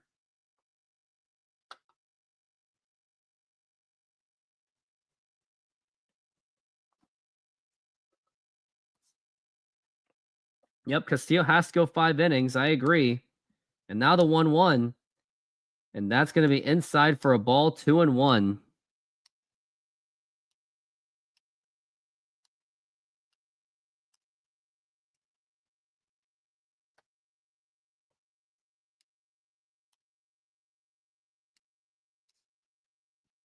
Two-one pitch. Now here's a ground ball, and that's going to make quite a ways. Throw the first, and does he get him out? He does get him out. As Springer tried to dive for it, and he may have looked shaken up. He's just frustrated. Or not frustrated, but he's just surprised he got himself out. And the Mariners get out of another jam to make it 6-3, and they got out of that inning quicker than the first inning. Surprised to say. Senor, tell me how you make a thin crust Sahara pizza. With your hands. Cornmeal.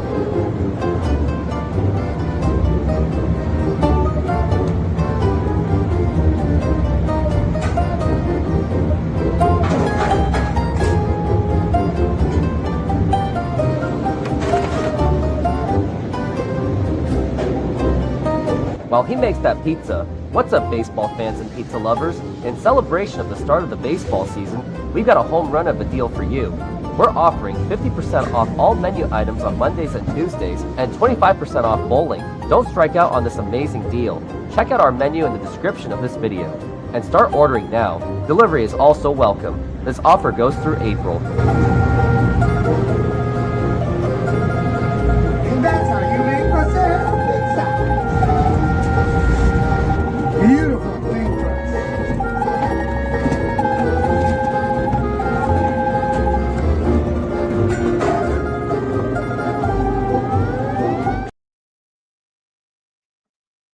As commercial break still continues, Mariners have got to score runs.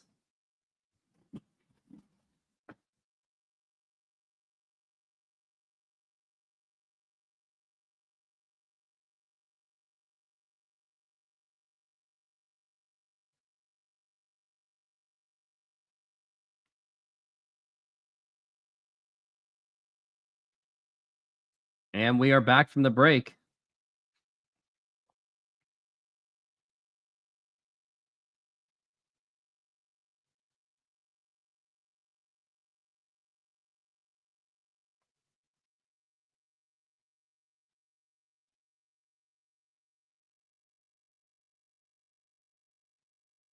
And now we got Donovan Solano up to the plate. And now the pitch. And that is outside for a ball.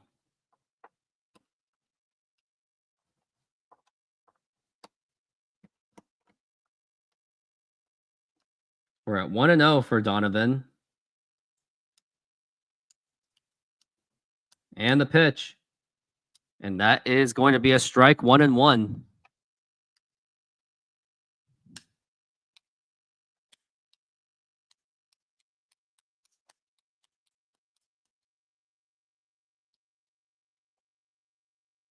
One and one for Solano. The pitch. It's big swing and a miss, and that's going to be strike 2. This game's already exhausting. It's been long on both ends. No one's really scoring. Well, except Toronto kind of is. Mariners haven't really scored a run since the second inning. And now we're at 1-2. And the pitch. Now here's a ground ball right to the shortstop, Bichette. Throw over the first. And that is in time. And now we've got 1 out. And next up, it's going to be Luke Raley up to the plate.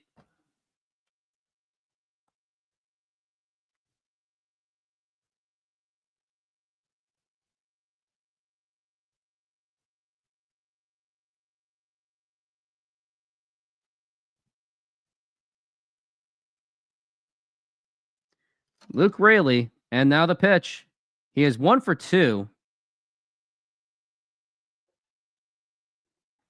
He struck out his first time, but then he got the single. He didn't score, though.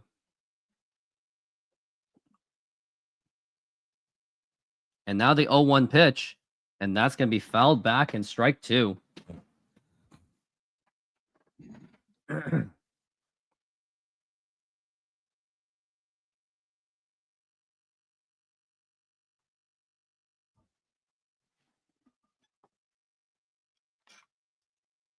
As now we're at 0-2. And the pitch. And a ground ball foul. And still stuck at 0-2.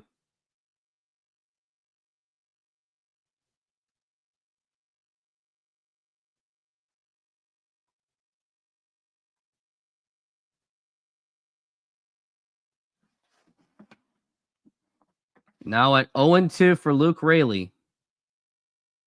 And the pitch. And a swing and a miss, strike 3. And that will be 2 outs for the Mariners. Next up to the plate is going to be Ben Williamson. Ben Williamson was promoted last Sunday, made his debut with a hit. Wednesday, his first RBI, and yesterday was his first home run in the major leagues. So he's had a pretty significant week. He's just got to do more.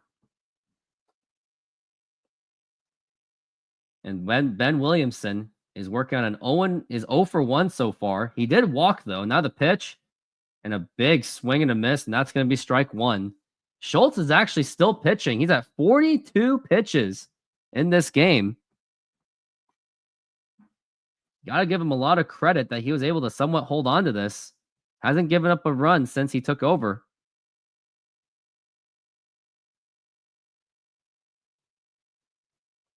Now at 0-1. And the pitch. And that is a strike. That was the pitch to swing at. Still at 0, now at 0-2.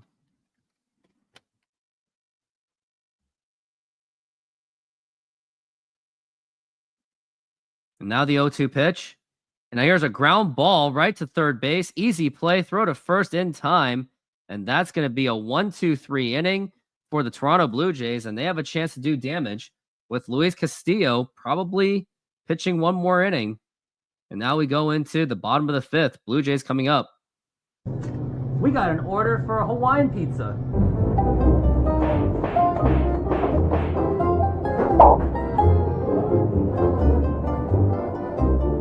While he makes that pizza, what's up, baseball fans and pizza lovers? In celebration of the start of the baseball season, we've got a home run of a deal for you. We're offering 50% off all menu items on Mondays and Tuesdays and 25% off bowling. Don't strike out on this amazing deal. Check out our menu in the description of this video. And start ordering now. Delivery is also welcome. This offer goes through April. The offer still goes through April. Yep. What a game this has been. It's 6-3 Mariners. But the lead may not last.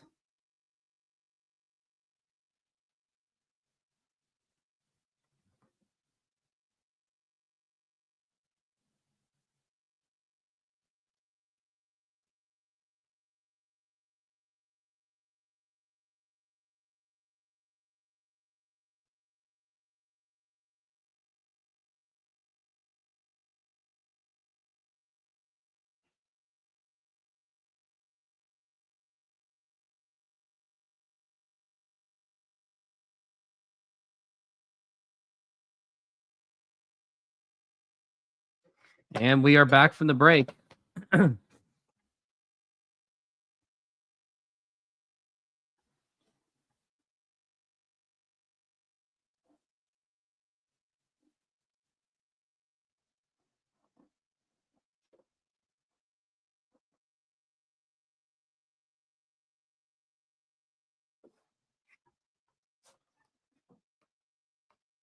And the pitch. And that's going to be a foul ball.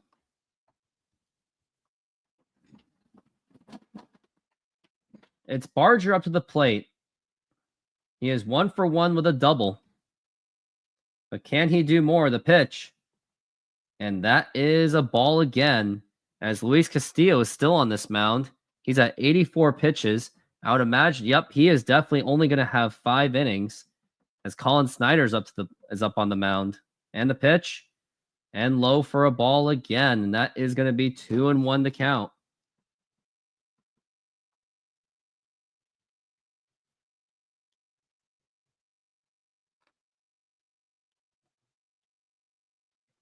As now we're at 2-1.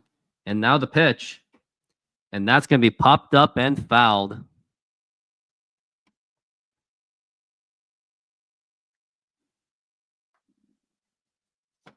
Luis Castillo, 4 innings, giving up 9 runs, 9 hits on 3 runs, 4 strikeouts, and 2 walks. As now we're at 2-2. And now here is the 2-2 pitch.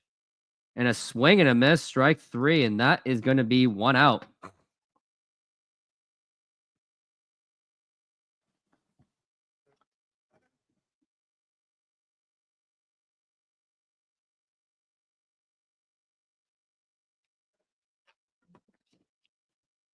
Wagner 1 for 2 as he is up to the plate. Seems to be a more smooth inning start to the inning so far. The pitch inside for a ball.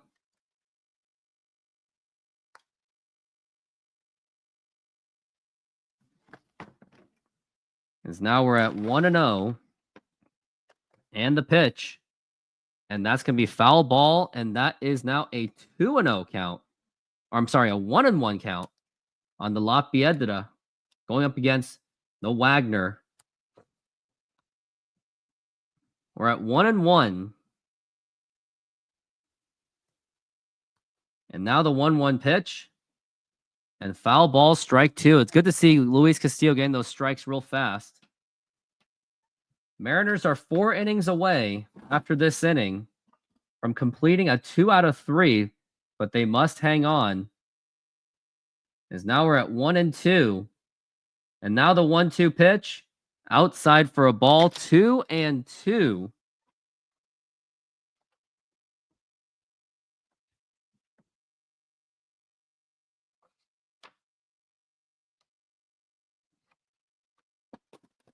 Two and two, and the pitch.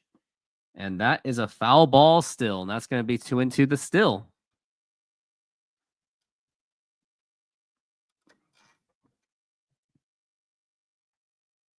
Wagner at 2-2.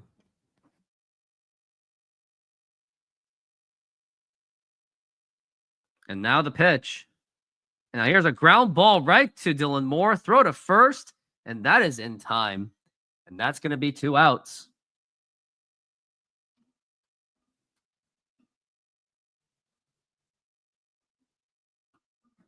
Oklahoma City has completed their game, winning 131-80.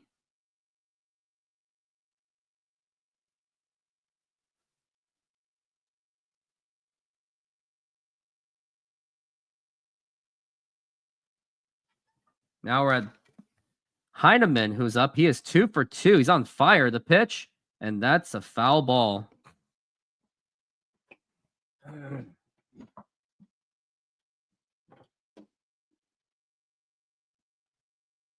Castillo at 94 pitches. You would think that this is his final inning, and the pitch, and low for a ball, and that is 1-1.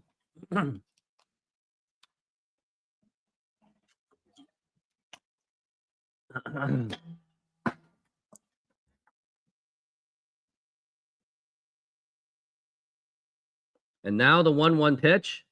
Now here's a liner to right field, and that is going to be a base hit, fair ball into the corner. He's going to go to second base, and once again, Luis Castillo just cannot have a clean inning.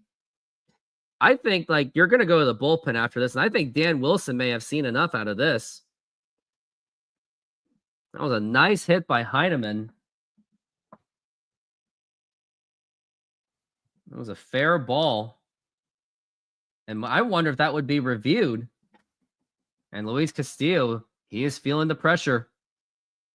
Yep, they're going to call the double. And now here's Luke's up to the plate. And now the pitch. Inside, that nearly got him. And that is going to be a ball 1.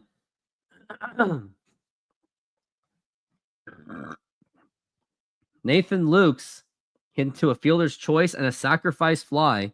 So he has contributed. And he can do it again.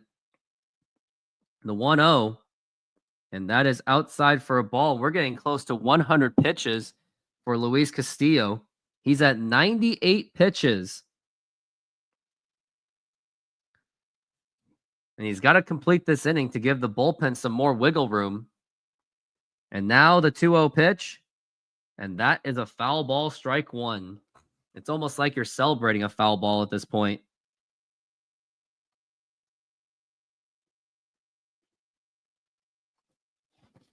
And now we're at 2-1. He just needs to get this out. I agree. But it's not going to be easy. And now the 2-1 pitch. And that's going to be a foul ball, strike 2. I don't know how much Luis Castillo has left in the tank. He's at a total of 100 pitches, 66 strikes, and 34 balls. And this is absolutely going to be his last inning, just the way it's been going, as we're at pitch 101, the pitch. And that's going to be full count, 3-2. That's 101 pitches so far for Castillo. And it was a 95-mile-an-hour four-seamer. And now we're at 3-2 for Castillo. And now the pitch. And that's going to be popped up. He spikes his bat. And Leo Rivas is there, and he makes the catch. And the side is retired. And now we go into the top of the 6th inning. It is still a 6-3 lead. And the Mariners are barely hanging on. Got Julio Rodriguez up on deck. Senor, tell me how you make a thin crust Sahara pizza. With your hands. Cornmeal.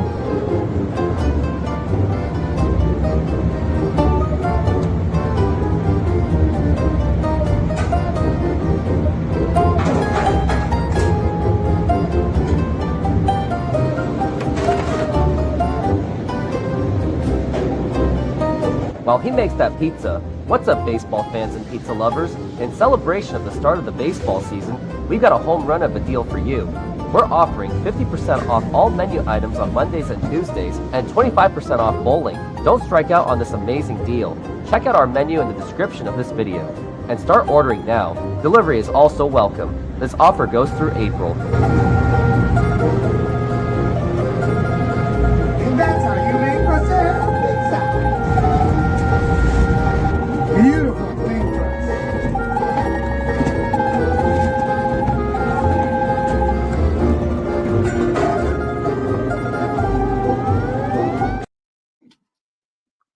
I got some food. What I got here is some poke. Got the fish and all the salad. What more do you need, right?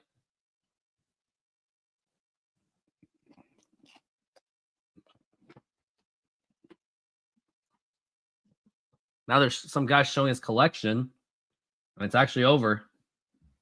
And we are back from the break. And that seems to be an indication that Luis Castillo's time is over for this game.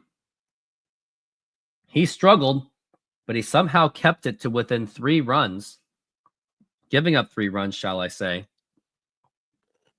It was not a good outing, though.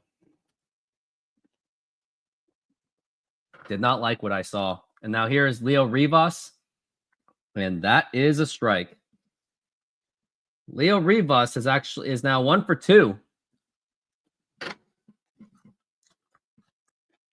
Now we're looking at 0-1. Now the pitch. And that is going to be low for a ball. Believe it or not, despite Leo Rivas' 182 average, he does make up for it with a 385 on base percentage. He has walked more than he has struck out. The pitch and a swing and a miss, strike 2. So he's a contact guy and a plate discipline guy.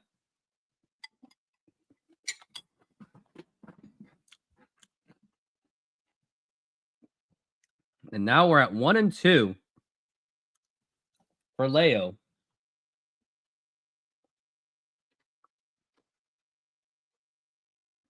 1-2 it is. And now the pitch. And that's going to be a foul ball. Still hanging at strike 2.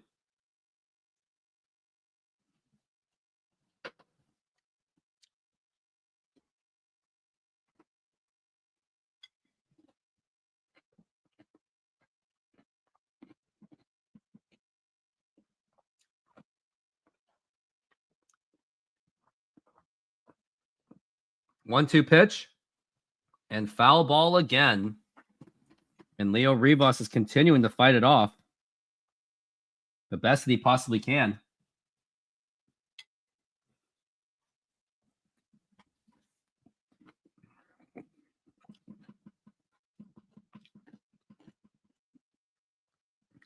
We are now at 1-2. And the pitch. Now here's a ground ball, and that's going to get right through for a base hit. And that's his second base hit of the day for Leo Rivas. He's having himself a game. And now we've got Dylan Moore up to the plate, who has a chance to do some damage.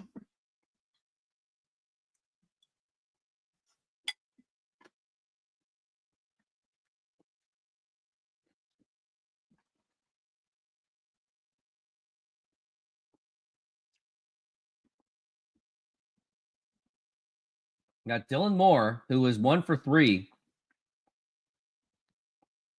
Hit the home run. Now the pitch. And a swing and a miss, strike one. And believe it or not, Schultz is still on the mound. Mariners haven't scored a run since the top of the second inning. Dylan Moore hit that leadoff home run. Hopefully he can see it again. And now the throw back to first, and that is not in time.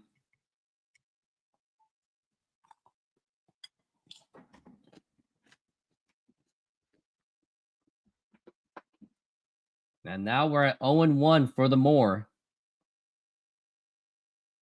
And now the pitch. Outside for a ball, and that is a 1-1 count.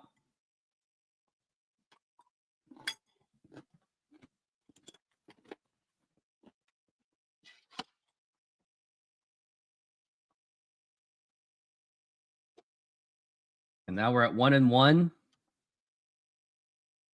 And now the 1-1 pitch. And now here's a fly ball to left center field. George Springer's still running, but he makes the catch as it went to the warning track, but it wasn't enough to get out of there. But it was a nice hit by Dylan Moore.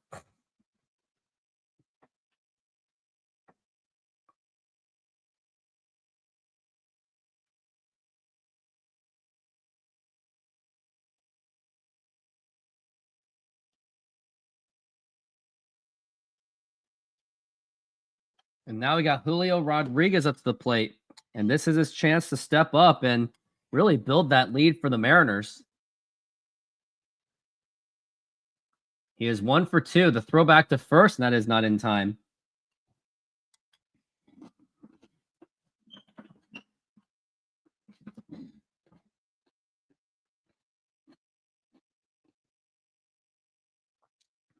And now we're at 1-2 for Julio Rodriguez. The pitch. Yeah, big swing and a miss, and that is going to be a strike.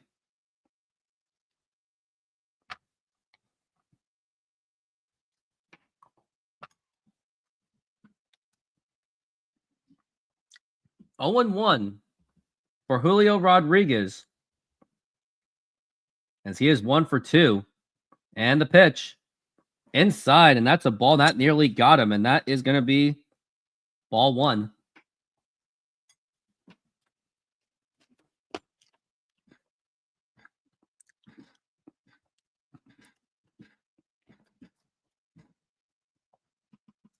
One and 1 for Julio. We're at a 1 for 2. Now the pitch, and a big swing and a miss, and that's going to be strike 2. Julio continues to make those big swing and misses. Julio had a double in the first inning, which led to a Cal Raleigh home run, but he's got to do more. And now the 1-2 pitch. And here's a ground ball, double play ball, throw to second, and the throw to first, not in time.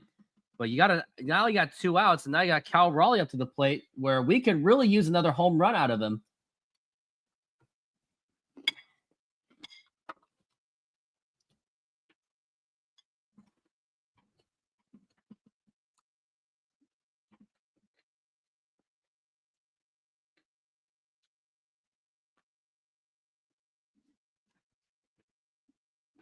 Cal Raleigh is now up to the plate. He has 1 for 3, but he has struggled since that home run and the pitch. And that is a foul ball. They're reminiscing on Cal Raleigh once again. It's like, get over it, because, yeah, he hit the home run, but I want to see more to offset whatever Toronto may do later in the innings, later in the game. Here in the top of the 6th inning, throw back to first, and Julio gets back in time.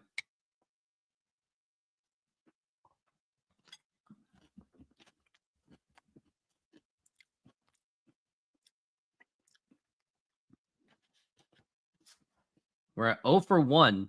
0 and 1. And the pitch. And a big swing and a miss. Strike 2. Cal Raleigh is just not having a good swinging day at all. I don't know if the bullpen's going to lock it down for 4 innings. And if I were Dan Wilson, I would keep Colin Snyder for 2 games if he had 2 innings, if he has a 1-2-3 in his first outing. In his first inning, shall I say. We're at 0 and 2 on Cal Raleigh. And the pitch. And now here's a liner, and that is a foul ball.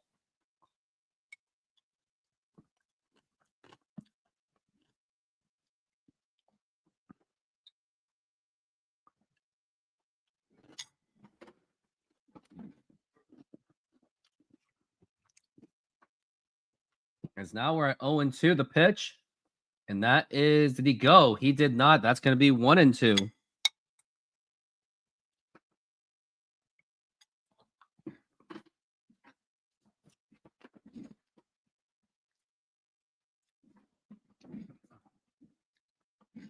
One and 2 for Cal Raleigh. Still has a chance to extend the lead for the Mariners. And the 1-2 pitch. And now here's a fly ball and foul that looked good, but he got jammed up on the inside.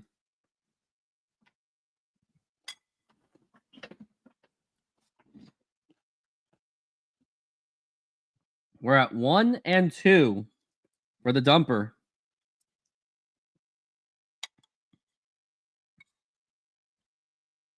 And now the pitch. Low for a ball, 2 and 2.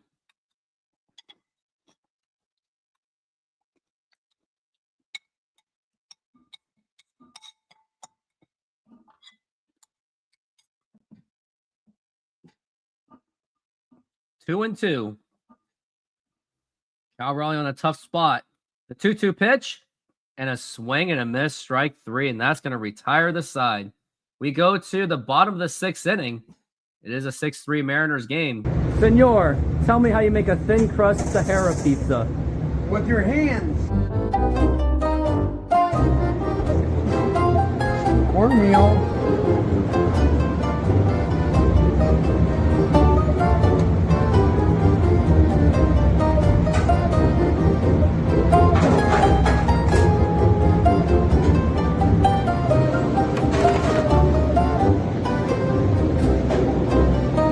While he makes that pizza, what's up, baseball fans and pizza lovers? In celebration of the start of the baseball season, we've got a home run of a deal for you. We're offering 50% off all menu items on Mondays and Tuesdays and 25% off bowling. Don't strike out on this amazing deal. Check out our menu in the description of this video and start ordering now. Delivery is also welcome. This offer goes through April. And that's how you make Sahara pizza. Beautiful thing.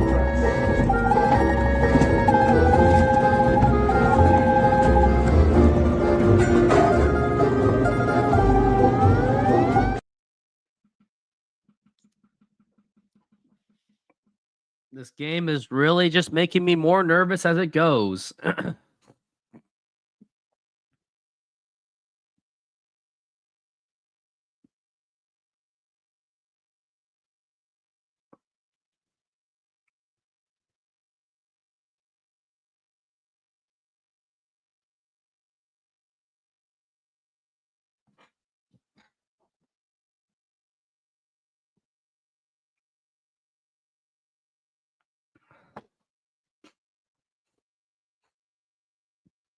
And now we are back from the break. And I think we have seen enough out of Luis Castillo. It's going to be Colin Snyder up on the mound. Talking about Ever Aqua Sox. Talking about Gerangelo Saincha.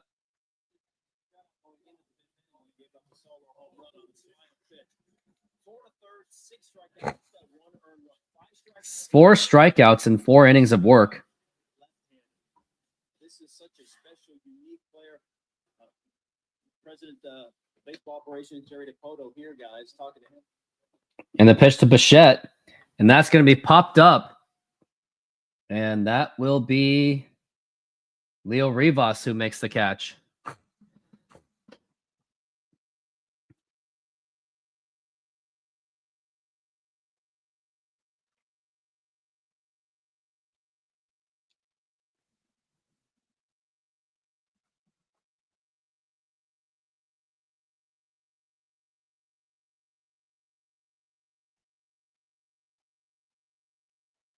Now we're at 2 for 2 is Guerrero. And that's going to be outside for a ball. Yep, Dylan Moore deserves the love, but he hasn't done much since that solo home run. Because now we're at 1-0 and the pitch. And popped up again. And that should be playable. That's going to be Donovan Solano who makes the catch. And that is 2 outs already.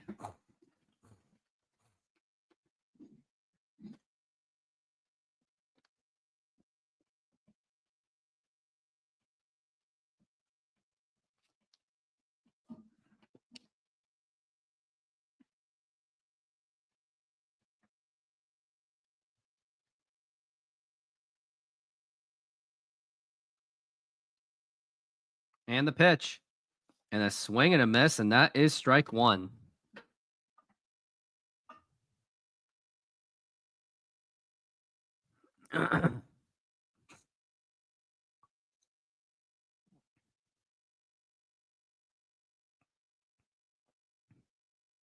And the pitch. Now here's a ground ball right to Leo Rivas. Throw to first, and that is in time. And talk about an easy 1-2-3 inning for Colin Snyder, and he better pitch the next inning. We go to the top of the 7th inning. It is 6-3 still. Modern Exterior Solutions is a fully licensed and insured full-service exterior renovations company serving Seattle and East Side communities. We know that a home is one of your most important possessions. That's why we're committed to providing high-quality, affordable home renovations for each customer's individual budget. We're diverse enough to meet the challenges of any project you put in front of us. Our workmanship minimizes the use of third-party services, and our team works together to meet all your deadlines. Anytime there's a challenge, we work with you to find a solution. We're proud to work with distributors of quality brand products with durable, ample protection from the elements for a variety of applications, including James Hardie siding and trim. Talk with us today about your project's needs, and we can help you solve all the challenges along the way.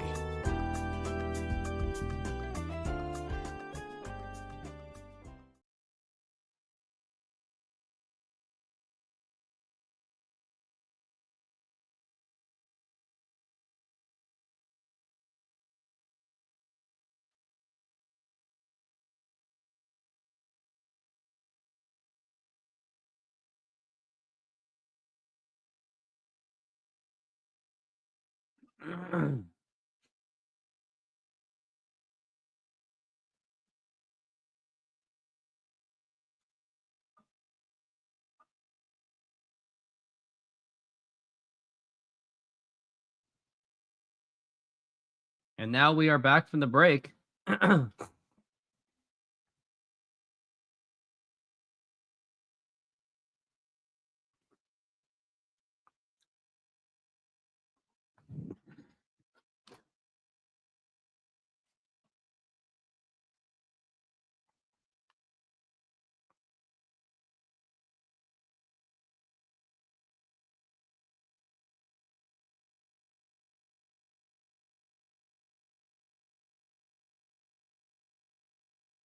And now we got a new pitcher. This is going to be Tate.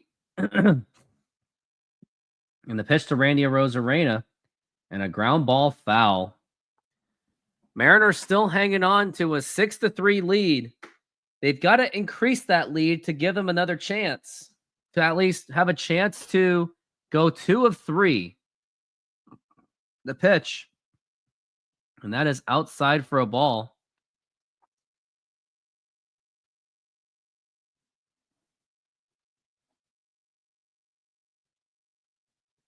Now Rosarena at 0-2 and strike 3, swing and a miss, a really bad swing, and that's going to be 1 out.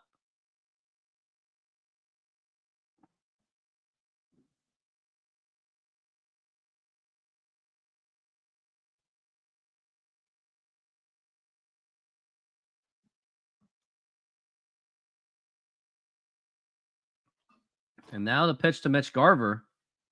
And that is going to be a strike. Mitch Garver actually got the RBI. I think Mitch Garver is actually 2 for 3 today. And now the pitch, 1 for 3. And that's going to be a swing and a miss. And that's going to be strike 2.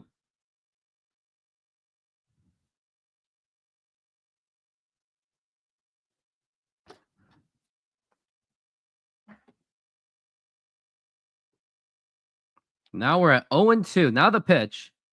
Outside for a ball.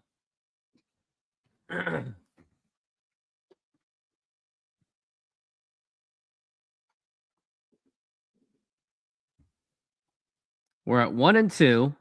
And now the pitch. Ground ball foul.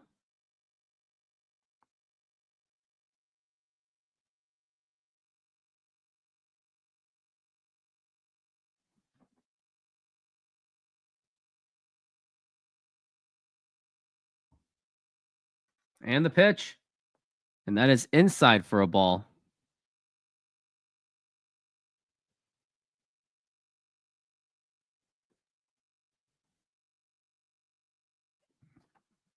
Now we're at 2-2. And now the pitch. Foul ball. Foul tip.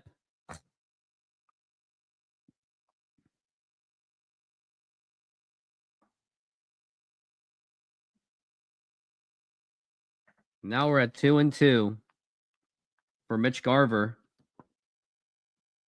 And the 2-2. And that is popped up. And that should be easily playable. And it drops the ball. Miscommunication. And Mitch Garver catches a break. And that should be considered an error. And yep, that is going to be charged as an error. I'm going to see what it really is officially known as to be.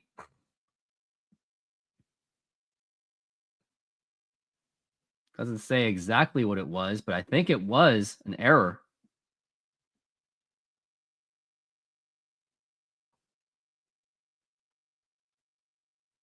They called it a single. They actually ruled it a single, believe it or not. And now it's going to be Rowdy Tellez who's going to be taking over for Donovan Solano. If you all remember, Rowdy Tellez hit a grand slam home run last night. And that's what saved the team in the game. And maybe does Rowdy Tellez have enough in him to do it once again? Remains to be seen.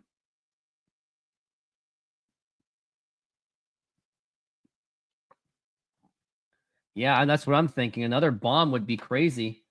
He's 1 for 4. He is actually batting 140 with 3 home runs and 9 RBIs.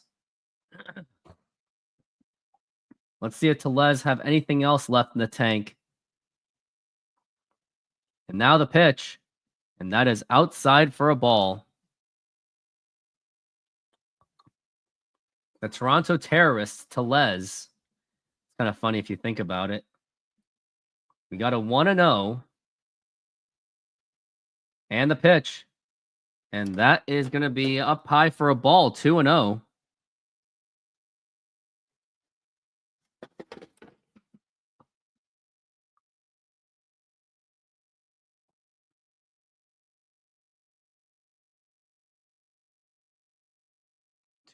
For Tate. From Tate. Now the pitch. Now here's a fly ball to deep right field. And that is gone. That is his 3rd straight home run in 3 games. And the Mariners have broken this open. A 2-run home run. It's the Mariners 8 and the Blue Jays 3. And what a turn of events. And Rowdy Tellez does it once again on a pinch hitting effort. And this game has been broken open. Rowdy Tellez, 3 home runs in this entire series. And yeah, Reese Bees, I got to give you credit that you were going to see another home run. You kind of felt it too. And now it's a 5-run lead. Rowdy just completely crushed that one. And you can tell that it was gone. And it had been almost 2 hours since the Mariners hit a home run. And Luke Raley is going to be intentionally walked, and they're going to get straight to Ben Williamson. Yep. That was just absolutely blasted. It almost went to the same side. It was a nice, sweet swing. Velez does it again. And now here's Ben Williamson. Now the pitch. And that is a strike. And I just realized I have seen all home runs of Rowdy Tellez this entire season. And now here's Ben Williamson up to the plate. 0-1. Now the pitch. And that was his pitch to swing. And that is strike 2. I mean, the Mariners, you can't possibly blow this, can you? Like, it would really take a lot to do that. As now we're at 0-2. And now the pitch. And a big swing and a miss, strike 3. What is going on with Ben Williamson? His plate discipline's just all of a sudden disappeared. And now we've got 2 outs. Now it's going to be up to Leo Rivas to extend this inning.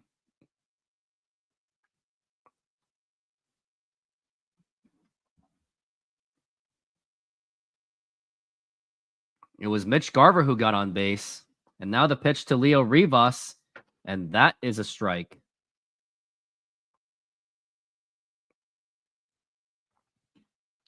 We got 0-1 for Leo Rivas. He is 2 for 3. He's played excellent. Now the pitch. And that is outside for a ball, 1-1.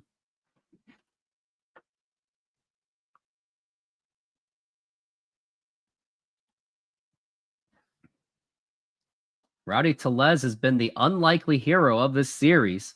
And the 1-1. And a swing and a miss. And that is strike 2.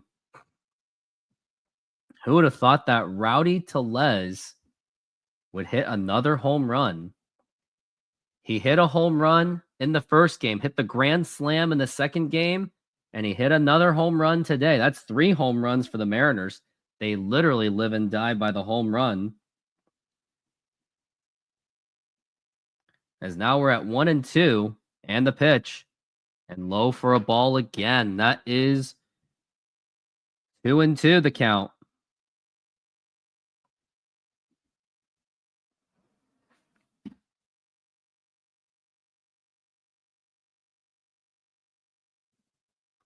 And the 2-2 pitch. Outside for a ball. 3-2 for Leo.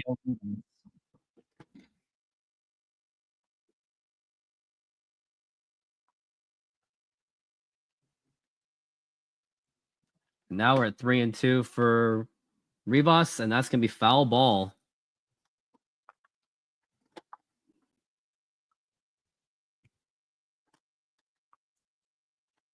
Three and two. Tate has struggled this inning. Still got a runner on first as Luke Rayleigh.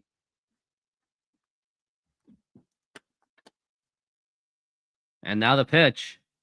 And that is strike 3 called, and that is going to retire the side.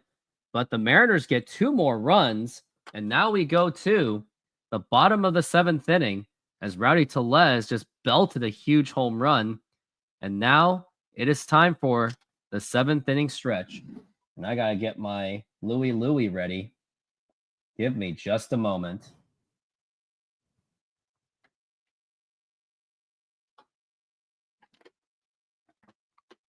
All right, now time for the 7th inning stretch. Take me out to the ball game.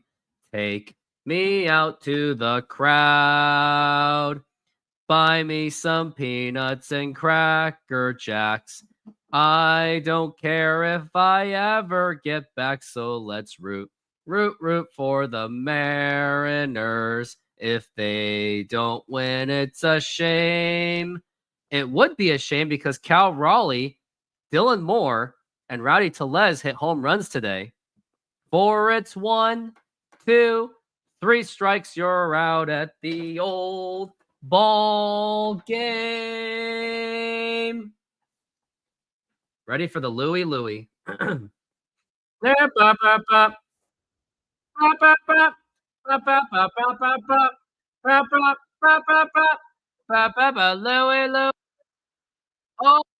Oh, said we gotta go.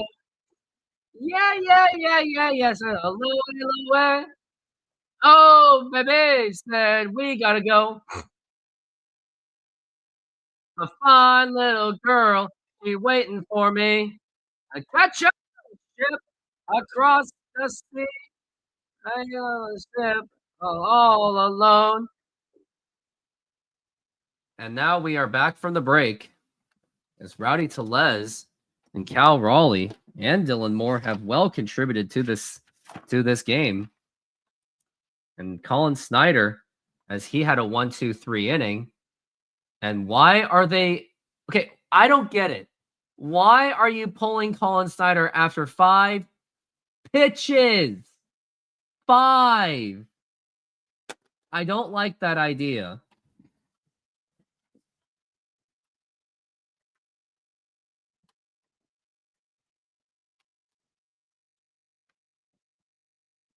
And that nearly, yep, that got him. And I knew this was a horrible idea from the start.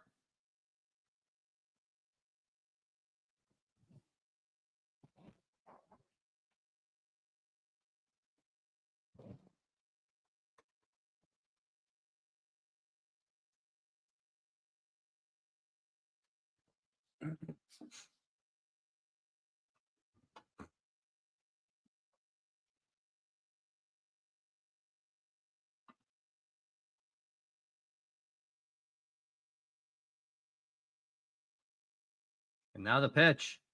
And that's going to be a foul ball. That's George Springer. I still don't understand. I still don't understand why Colin Snyder got pulled. I didn't think it made sense. The pitch.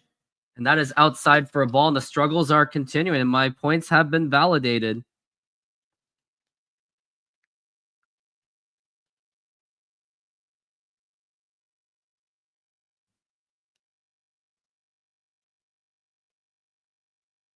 Now here's a liner and fouled.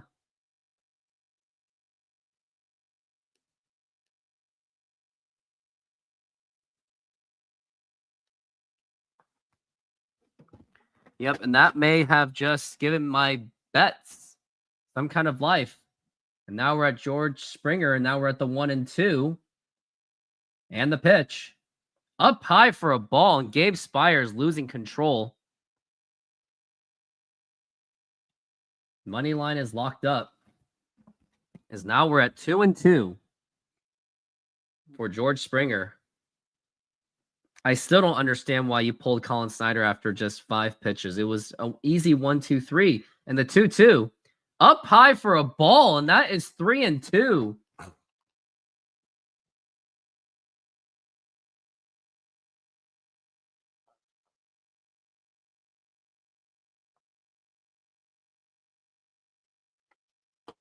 Full count, and this is getting very dangerous. As now we're at a 3-2, the pitch. And outside for ball 4. And what did I tell you? Pulling Colin Snyder was an atrocious idea. Like 5 pitches. 5! It's not even 10. And Dan Wilson with that look on his face. Man, Colin Snyder, grow some balls and say, no, fuck you, let me pitch. Remember when Mike Mussina said, sit down? And Pete Woodworth is calling to the bullpen.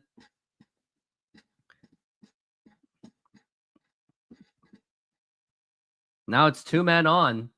And now you got Straw up to the plate. Now the pitch. And check swing, he did go. And that is going to be a strike. Like, pulling Colin Snyder after 5 pitches is absolutely ridiculous. And now the pitch. And that's going to be a foul ball.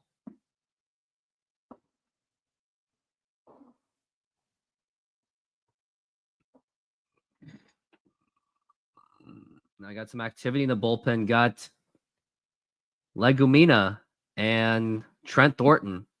And the pitch. And a swing and a miss. And that is going to be 1-2. And looking at the matchups, it still didn't even justify. Like, it was Jimenez for one lefty, but everyone else are righties anyway. Oh, yeah, Barger, but then you're doing the pinch hitting. So that's why the whole matchup things is stupid.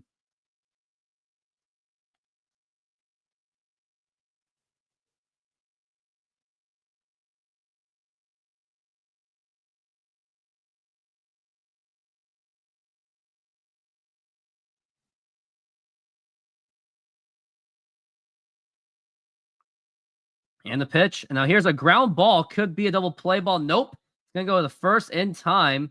But you got runners on second and third. And it makes you very, very nervous.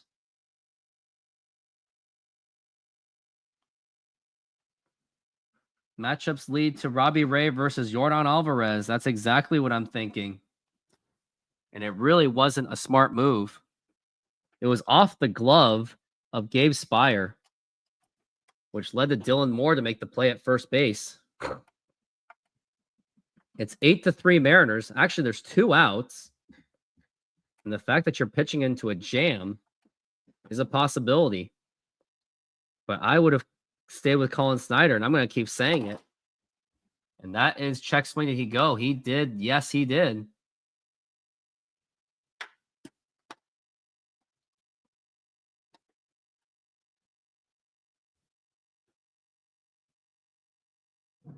And the pitch. And that is fouled back, and that is strike 2.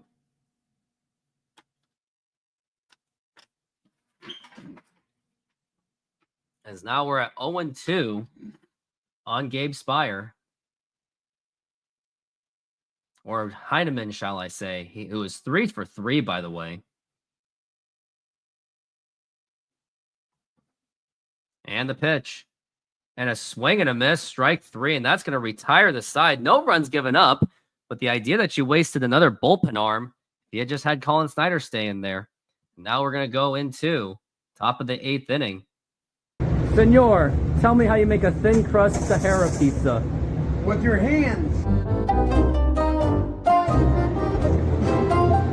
Cornmeal.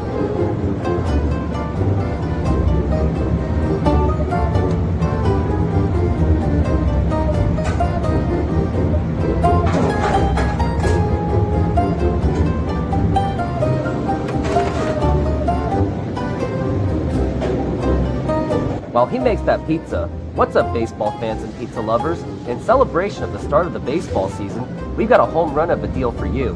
We're offering 50% off all menu items on Mondays and Tuesdays and 25% off bowling. Don't strike out on this amazing deal. Check out our menu in the description of this video and start ordering now. Delivery is also welcome. This offer goes through April. And that's how you make Rosetta pizza. Beautiful thing.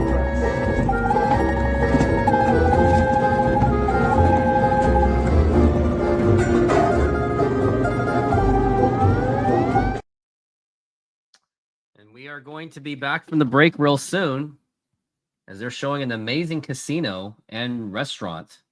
Wonder where this place even is. And they even have a fat burger inside. Swinomish Lodge. Wonder where this is. This is considered a 3-star hotel. This is in Anacortes, Washington, which is about... This is in the very left when you're heading towards, let's say, Whidbey Island or the Orcas Island. You're getting closer to Whidbey Island. That's what it would be. The consensus would be. Sort of. And now we are back from the break. And that is a strike for Dylan Moore, as it was on the outside, but he still called it anyway. Because now we're at 0-1. And now the pitch. And now here's a liner to left field, and that is going to be a base hit as Dylan Moore finally gets out of his slight slump. And now he is 2 for 5 in this game. Batting .400 today. And now that leaves for Julio Rodriguez to be up to the plate.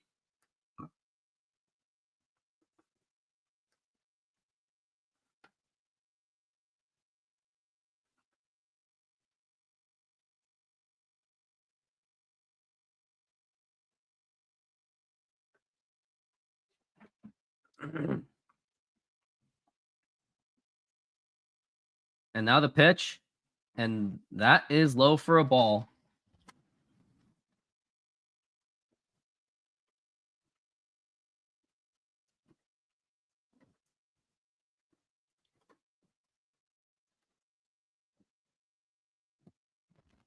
And now the pitch, and that is a strike.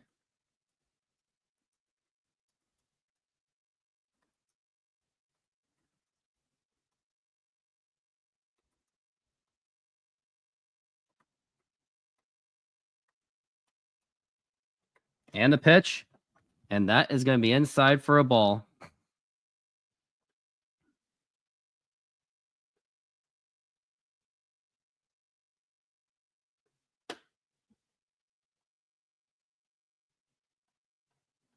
And now we're at 2-1. And now the pitch. And that's a ground ball foul.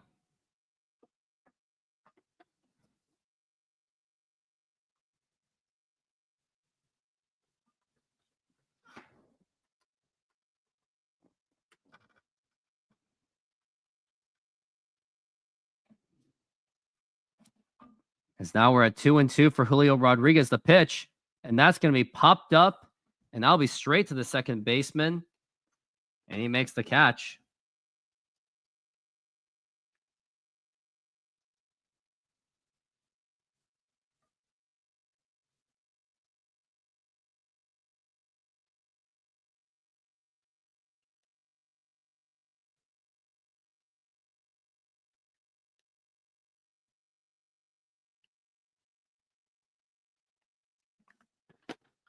And now he has seen enough out of Tate.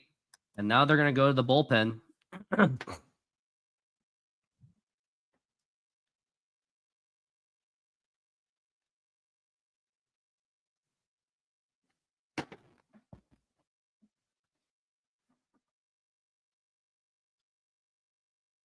this might be a good time for me to go to the bathroom.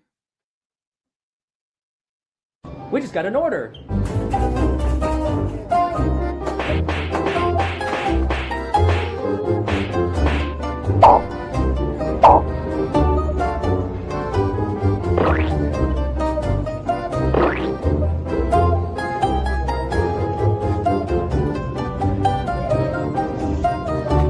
While he makes that pizza, what's up baseball fans and pizza lovers?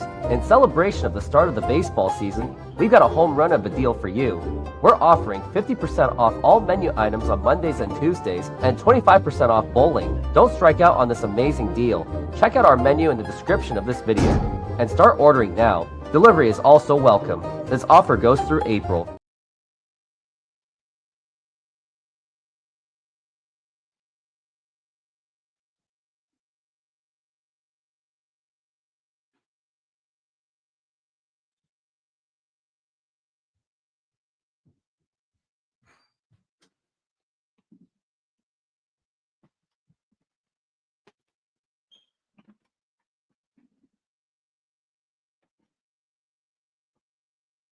And we are back from the break.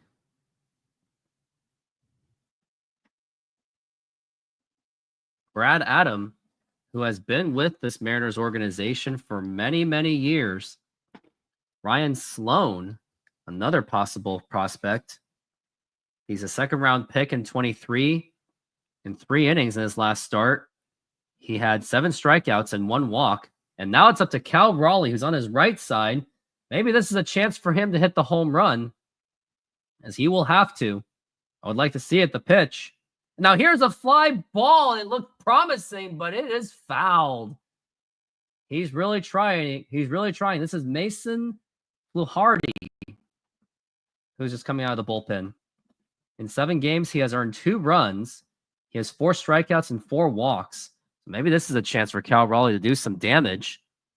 And now we're at the 0-1, and now the pitch up high for a ball. That nearly got away. And that's now a 1-1 count. And also, funny thing, has anyone seen Jen Mueller's tweet? She made a post related to the Twitter X saying, he has risen. Does anyone think she's going to get canceled? The pitch, that is outside for a ball. Does anyone think that she's going to get the cancel culture? I wouldn't know. As now we're at 2-1. I mean, it's not the same level that Tom Brenneman did to himself when he said as we're at 2-1.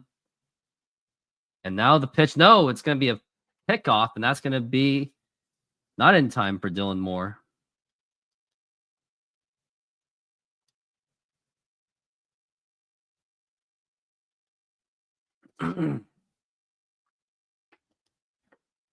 And now we're at 2-1. And now the pitch. And that's going to be a foul ball, strike 2.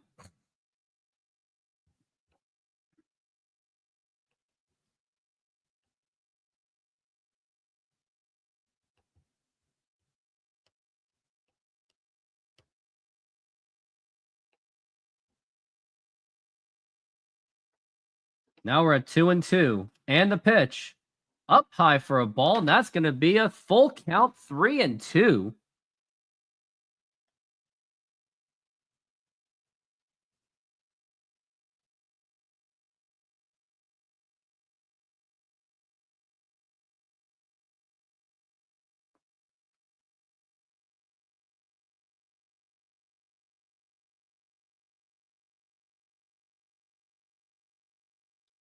And now the 2-3-2. And a swing and a miss and throw to second.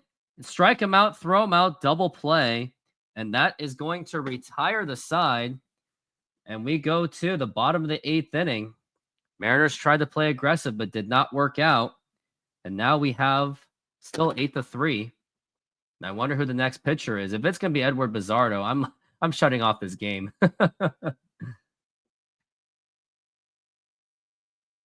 With the NBA playoffs underway, you are probably planning to go to an NBA playoff game and cheer for your NBA team or player. But knowing that playoff tickets can be pricey, don't worry, I've got you covered. If you use my promo code RoofTopSports, you'll get $20 off the purchase and enjoy the NBA playoffs. We got an order for a Hawaiian pizza.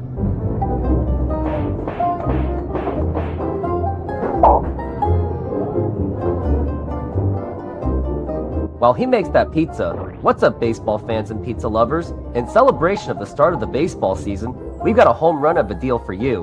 We're offering 50% off all menu items on Mondays and Tuesdays and 25% off bowling. Don't strike out on this amazing deal.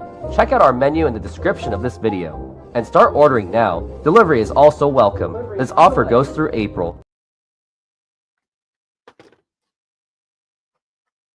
We got some Stan Javier, Mark McLemore grinders. Now with Edgar keeping it simple, let's go M's. I agree.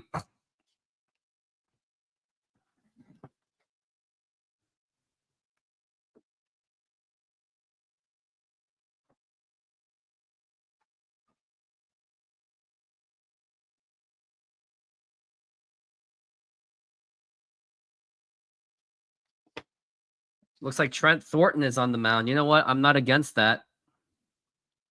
It's better than Bizzardo. And Andres Munoz may not have to pitch today either. Rowdy Tellez has hit home runs in his last 3 games. He has more home runs than Julio Rodriguez. Believe it or not. Cal Raleigh is now tied for the major league leaders for home runs. He has 9, along with Tyler Soderstrom. And the month is not even over. And now the pitch. And that is up high for a ball. Mariners are on the verge of going 12-10 for the season. And if they go 12-10, here's where the standings will be. And the pitch. And that's going to be a blooper, and that could be trouble. And Dylan Moore is not able to get it. And now there's a man on first base. That was Luke's with the hit. And now it's going to be Bo Bichette. If the Mariners win today, they will go to 12-10. They'll be 1.5 games back from Texas. And how are the Texas Rangers doing is the question. Texas Rangers are now at 0-0 right now. And now we're at Bo Bichette. And now the pitch. And that is outside for a ball. I know I've already said it, and Nightbot's actually saying it. Donate to my YouTube channel by going on Venmo to support it. Or do it to the YouTube Super Chat. Goal is $50 still. And now the 1-0. And that is a foul ball, strike 1. Could be a double play. You can hit into a double play. That is still very possible.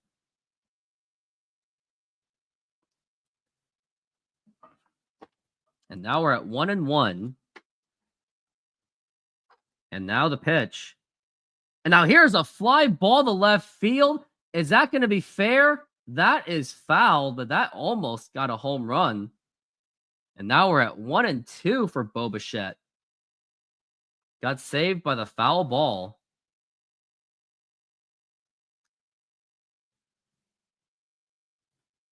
And now the pitch. And that's going to be foul ball again, strike 2. And yes, thank you, Reflect the Sun. And most importantly, thank you for being here too. And it's clear that there are two Mariner YouTubers out there that do the same, almost do the same thing. Northwest Sports Fanatics and myself. As now we're at a 1-2. Now the pitch. And that is a foul ball again. Strike two. Bo Bichette is fighting it off the best that he possibly can. And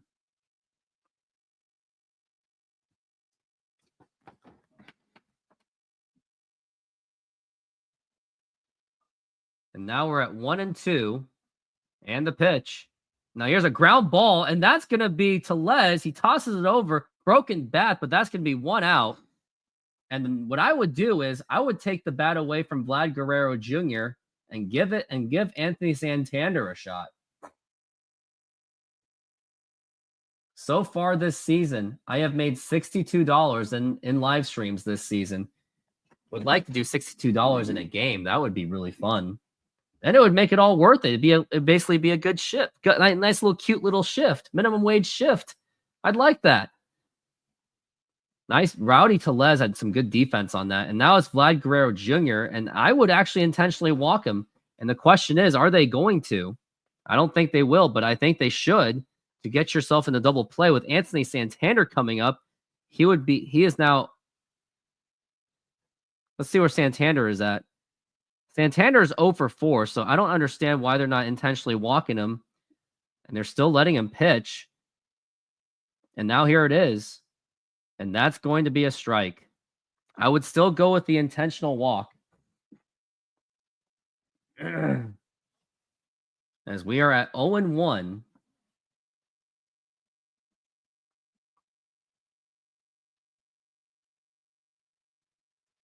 And the pitch.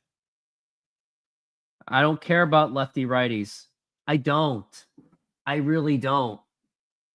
I'm sorry. I know the Northwest Sports Fanatics would be like, well, yeah, I'm fine with that, but I'm not. The pitch. And that is going to be a ball. That was clearly in the strike zone and strangely was called a ball. 2-1. And that's why it's stuff like that is why the ABS is being a thing. As now we're at 2-1 for Vlad Guerrero Jr. And now the pitch. Outside for a ball. 3-1 for Vlad. See, like if he walks him and then it was like, what's the point? So I just walk him right now. It's not about the umpire. It's about the fact that you were better off just walking Vlad Guerrero Jr. and take on a guy that's 0 for 4, the pitch. And I told you, you wasted 5 pitches for that. Didn't I call a walk to happen anyway? So if anything, this is actually a good thing, I think. And now we've got Jimenez. Andres Jimenez up to the plate. Mariners are up 8-3. They have an excellent chance of taking this series 2 games to 3. 2 games out of 3. And now the pitch. Inside, that nearly got him. And that is going to be strike 1. Or ball 1, sorry. Dodgers in Texas. They're on top here in the top of the 7th inning. Don't you say. And now the 1-0. And that is a strike. They say the Texas Rangers are the favorite to win this game.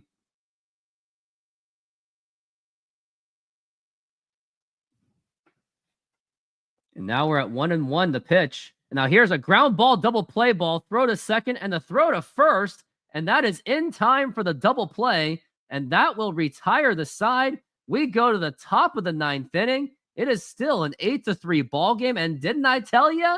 Didn't I tell you that walking Vlad Guerrero Jr. was a good idea? Come on. Come on, say it. Do I get a compliment for that? Do I get a compliment? Hello?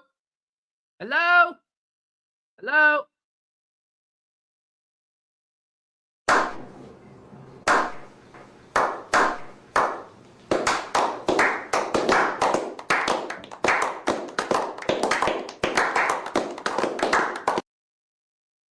Yep, I feel like a star for that. I called that walk to happen. I wanted it to happen. And what did it get me? What did it get me? No, the umpire did us a favor, just like Jerry DePoto. So I'm actually doing you a favor. Yeah. Let's see what else, other collections I can show you. I have some stuff.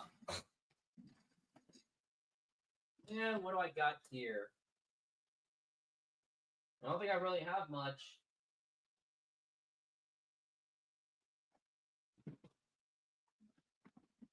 I have a Gary Payton with hair and autographed by Gary Payton. I should have got this thing authenticized or whatever you call it.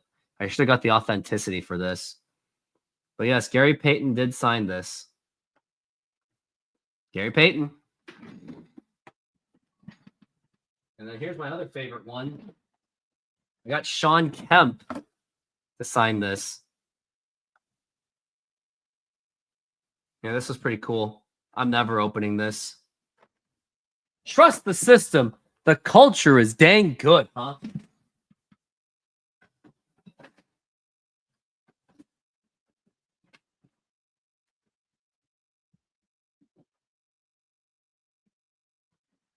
And now we are back from the break.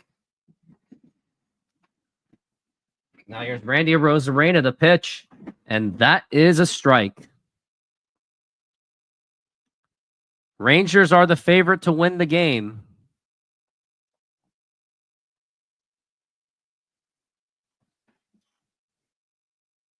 And now the pitch, and that is outside, and that is in there for a strike. Umpire's strike zone has been very strange today. To say that it has been strange is an absolute understatement. And now we're at 0-2 for the Randy Arozarena, the pitch. And that's going to be outside for a ball.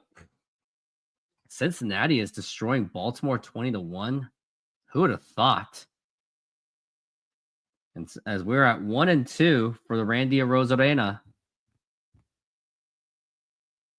And now the pitch. And that is outside for a ball. And after this game, I will be taking off because I got other things to do, including don't quit your day job kind of stuff. As we are at 0-2 for Randy Arozarena. One blowout and a bunch of extra inning games. Yeah, that's what the Mariners have been doing. As we're at 2-2. And now the pitch. And now here's a fly ball to left field, not deep enough. And he makes the catch, and that's going to be one down. And next up to the plate is going to be not Cal Raleigh. It's going to be Mitch Garver, who has actually been 2 for 4 today. Baltimore, the biggest shock of the year. Weren't they expected to be like a huge contender? And looks like they haven't been so.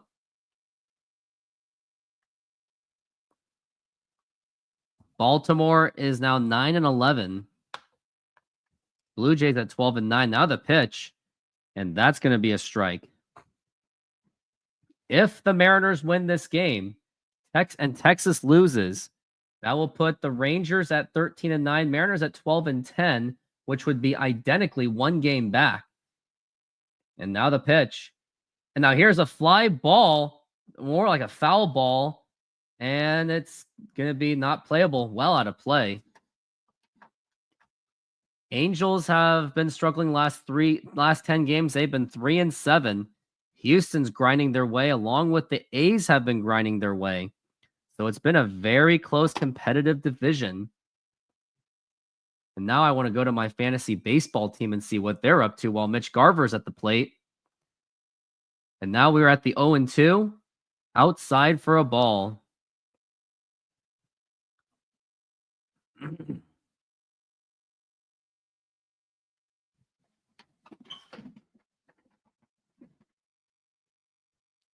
As now we're at Mitch Garver facing a 1-2 and the pitch. And that is outside for a ball, 2-2.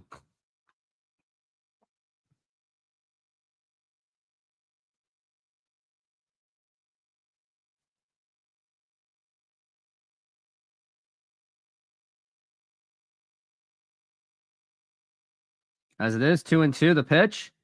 And he reaches it. That's going to be a foul ball. It seems that I'm on the verge of losing my fantasy baseball playoff spot for this week at least. I gotten absolutely just demolished. And there's a lot of 10-1 winners on this league too. Because now we're at 2-2. And now the pitch. And that's going to be fouled back and still going to be strike 2. Mariners have been doing what they can to hold on to this lead. They'll win the series if they can hang on.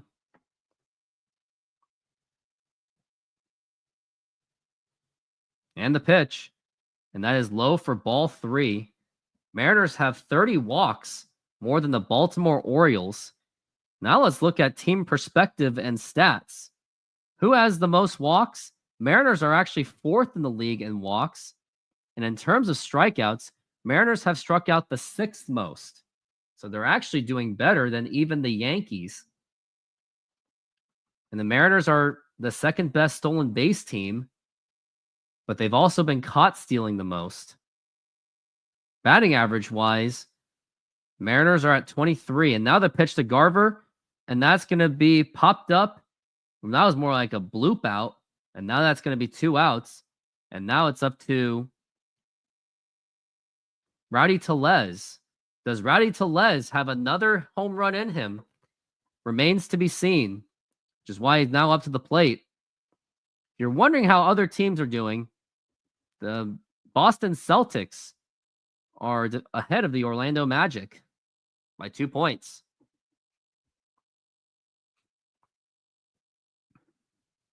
And now the pitch, and that is going to be a strike for Rowdy Tellez. Rowdy Tellez last inning hit the 2-run home run, and it was an absolute doozy of a home run.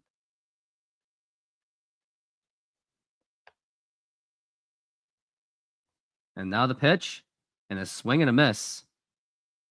Why do we like a lot of these Mariners players? I will answer that question at the end of this inning, or depending what happens to Rowdy Tellez.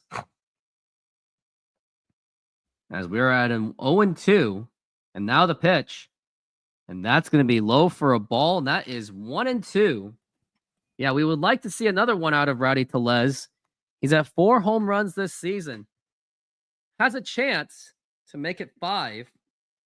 Now put him as one of the leaders in home runs, along with Dylan Moore. And now the pitch, and a big swing and a miss, strike 3, and that's going to retire the side. We go to the bottom of the 9th inning. The Blue Jays comeback attempt is going to be done by, or it's going to be dependent on, Andres Jimenez, George Springer, and Barger. We are going into the final inning, hopefully, and everyone buckle your seatbelts. And yep, let's do this again. Why do we like a lot of these players? Because they... Why do you like him? Because he gets on base. Senor, tell me how you make a thin crust Sahara pizza. With your hands. Cornmeal.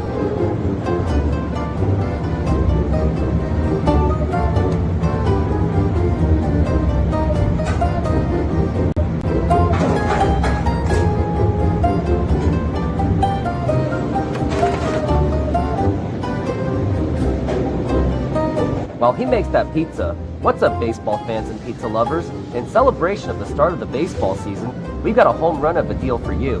We're offering 50% off all menu items on Mondays and Tuesdays and 25% off bowling. Don't strike out on this amazing deal. Check out our menu in the description of this video and start ordering now. Delivery is also welcome. This offer goes through April. And that's how you make a Sahara pizza. Beautiful thing.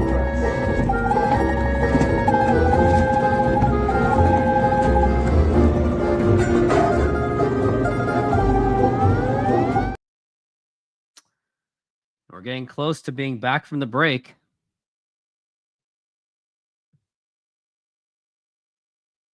And we are back from the break. And I wonder who's the pitcher for this game. I wonder who's going to finish it off. It's going to be Casey Legumina. With a 5-run lead, you would think that this is a comfortable lead. but it remains to be seen.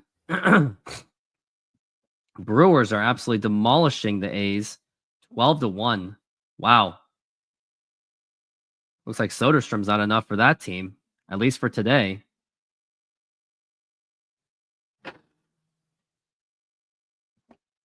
Now we've got Legumina against Jimenez. Now the pitch, and that is going to be up high for a ball.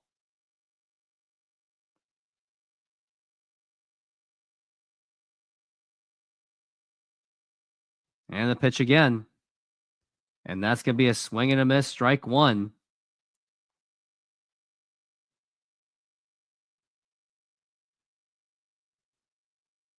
As we're at 1-1. The pitch again. Up high for a ball.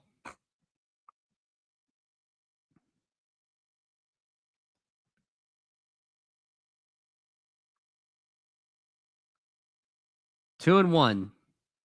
And a swing and a miss, strike two.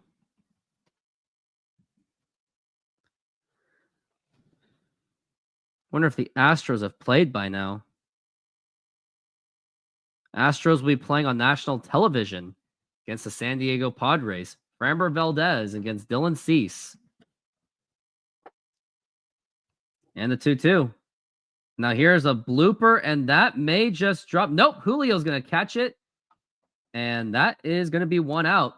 2 outs away from completing this 2 out of 3 by the Seattle Mariners, which would be an absolute accomplishment, especially doing it in Toronto.